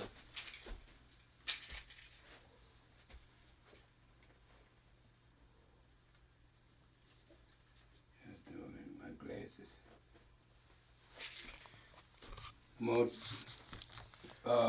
Me and Pete hung hard one night. Me, him, and Bat Sampuni. He wanted to play Change bass. is gonna come. Meet me at Mary Place. Tennessee Waltz. Are you looking up there? No, I'm listening to you. No, I thought you I was looking at that. No, but here you see it in Yeah, here. but what, oh yeah, I'll check the liner notes. But so when you cut a change is gonna come, did you know when that session? Playing, you know, on one of them tunes that Sam had, because he was singing at the time, and we had the Bobby Womack. He was singing background voice with his brother. Yeah, Now here, Bobby This is married that- Sam's wife after he passed. Huh? I was right there. Yeah. The thing of it is, before Sam got killed, Yeah. we got invited one night, and me and who the hell was it there for? We followed that big old beam. You understand? Mike and Ike Tina Tina Turner. Turner, old man. It was by his house. He gave a party for Sam, and I never forget when we got there. Bobby Womack and Sam old lady. Now Sam right in the front room there now, the other part of the they grinding down. You understand? I didn't pay it no mind because it was common. I did it a million times with a broad. You understand? And that's when I found out really that she was sweet on him, you know. And Sam, hear the story here. You want to read it? Sam told him, said, Sam brothers almost killed Bobby though behind him after that. No. Charles almost killed the. Well, yeah, him too. Yeah. But he went out there to kill that broad. That here's the story here. That's the Gorelnik book? Yeah. I read the whole thing. I'm in, y'all.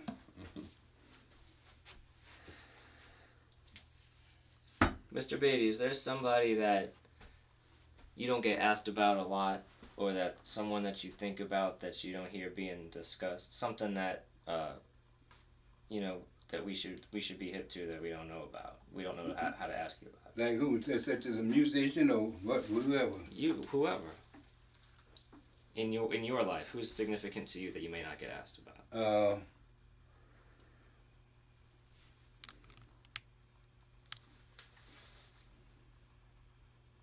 And not to put you on the spot. No. There's a lot of people, man, I see unrecognized when I was coming.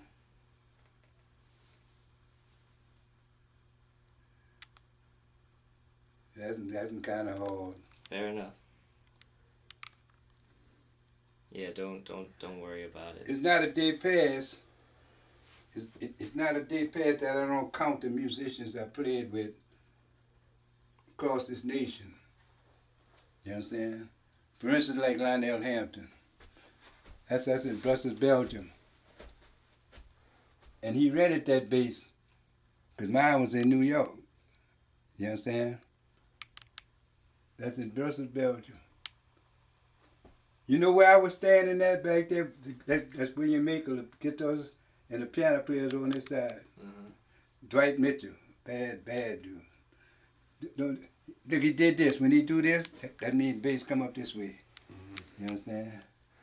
You want him right there by him. That's the man that I pray for, him and his wife, daily. If I miss a day, I say, God bless Lionel Hampton and his wife, his manager, you know, and all the fellas that passed on. And I start calling them. Robert played. His Robert Plater right here. He was the straw boss. Every big band had a straw boss. You was in Lionel band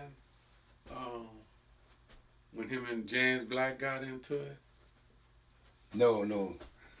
That you talking about?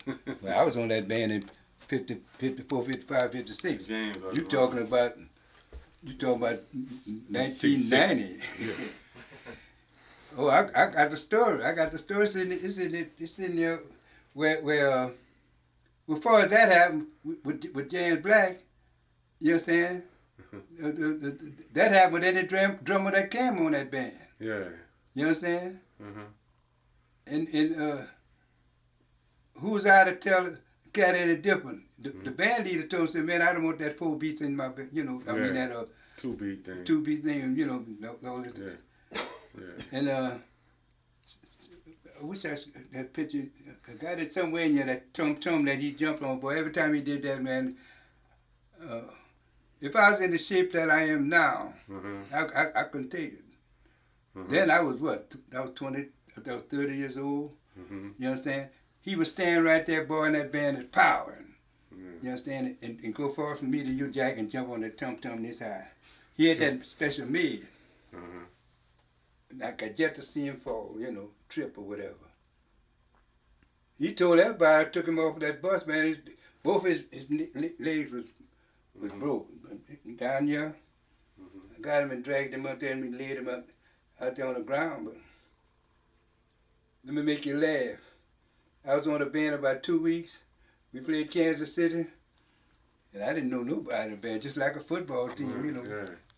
Can't get traded today. You understand? Know, you in the locker room, you don't know John from Jack. Yeah. Anyway, I never forget. He always liked to go hang when you know, with the gig, after the gig. Leave the auditorium, wherever, go to the hotel. Who won't come? You understand? He's one of the nicest fellas on earth, man. I got him many humbugs on the counter. Can I speak my mind? Yeah. Please. How many dudes I told you, this year especially? Emmett Dennis, God bless his soul, Wallace told me he passed away.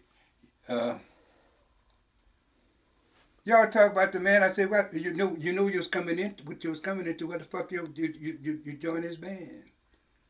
Man, that dude, this motherfucker, man. You know.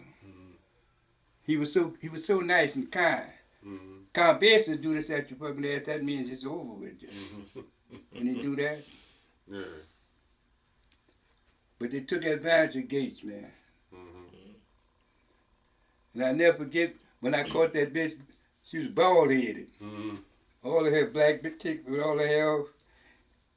We had been hanging out. See, you can go across the river in Kansas City where they play all night long. And the cab load was full of us. And everywhere he went, he knew somebody, you know, in that town. Yeah. Jimmy Shane town. When we coming back home, we come back to the street hotel where we living. Him was like this, you know, and he sit in one of them lounge chairs like, and something told me, I'm talking with the dude behind the bar, and 2-3 cats in the band, they going upstairs to the pad. One of them was there, and something happened to me, turn around. You know, like instinct hit you, but I turn around and look at, you know, that Gates, that bitch had him. Just like Sam Cooke. Sam Cooke had $1,100 in his pocket, man. He come out that bathroom and seen that bitch, you know, gone. But when I did this, I told that cat, I said, man, look at this broad, it's got her hand in. I was on the band 2 weeks. Our first game when we left here was Houston. You understand? He came there and grabbed that broad and threw it out the door. Bitch, If I had no slowest my business is, you black motherfucker, threw out. Him went through the line in that band. Yeah. I got a fucking bodyguard now, bro. That dude from New Orleans, Yeah. he caught that bitch. He caught that bitch. That's what I liked about it, man. Yeah, he was. You understand? Just like this.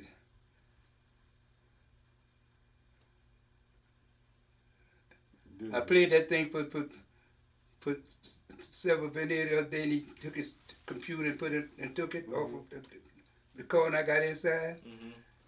You could swear, man, when I played that, he came by Mason. George Wayne came up there to get me. Who was Chuck? I said, I'm just, and asked me to make the gig. You swear I've been hanging with this for all my life. Oh, Bassist. Say, man, where George Wayne at? I got to get back to New York, man. Where my fucking money at, brother? And they got some cats. You understand what I'm talking about? Yeah. Yeah. Think the world is days. I used to correct a whole bunch of cats on that fucking bandstand with their leg crossed and that rhythm section soaking wet. Like they Miles Davis or somebody play one little chorus and you had the drums, piano, bass. Sweating it all night long, you understand? Mm-hmm. Say, man, one of y'all, Hampton told Lucian Barber in there when he came in town, and he wanted all the cats that used to be on the band. And we played at the convention center for Mark Muriel's campaign election. Yeah. And Lucian over there, him and Benny Powell, just rapping their ass off while we running down some tunes, He said, "Say, man, you gonna play some?" Benny Powell. Benny died on. Well, we played together, man. Benny was a nice fellow. Every time I played that recording there with Basie, he owned it. We played the Jazz Fest together.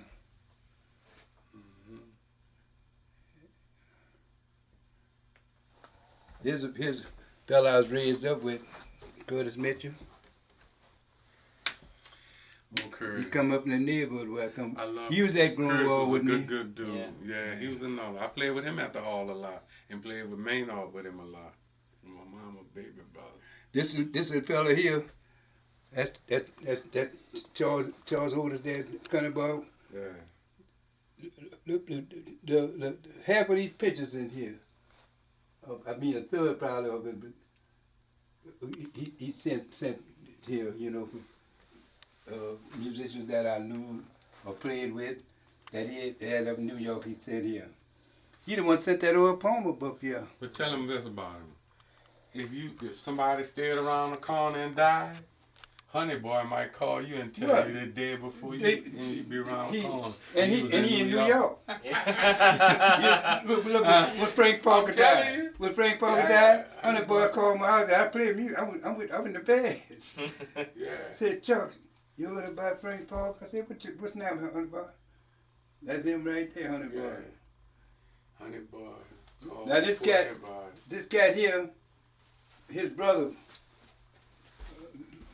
His brother and I used to.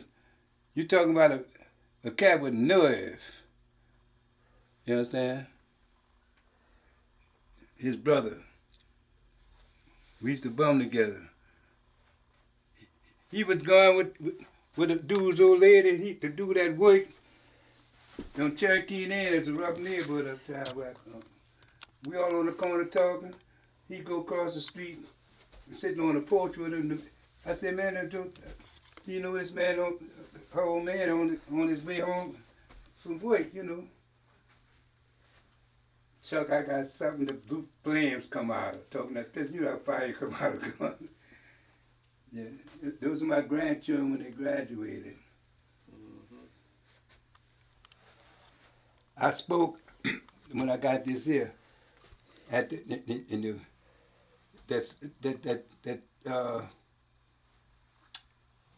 that part of the French Market in the Mint building where they had we used to play and then never get.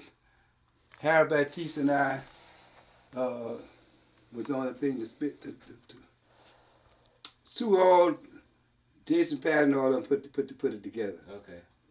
And I spoke. Here it is here. Here it is here.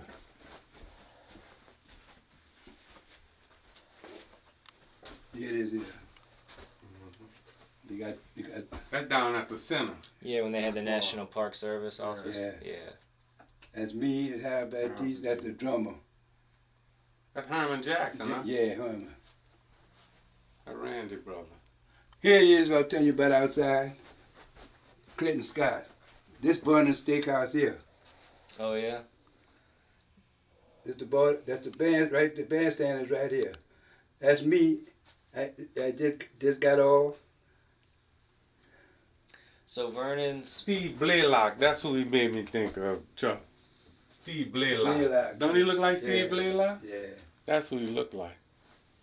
You know what? As bad as this cat it was, when I read the story on him, by me being older, you know, because Warren Bell said they went to school together. When he didn't go to school, one didn't go to school, the other one didn't. That's how close of friends, by Craig's school there. Yeah. And I said to myself,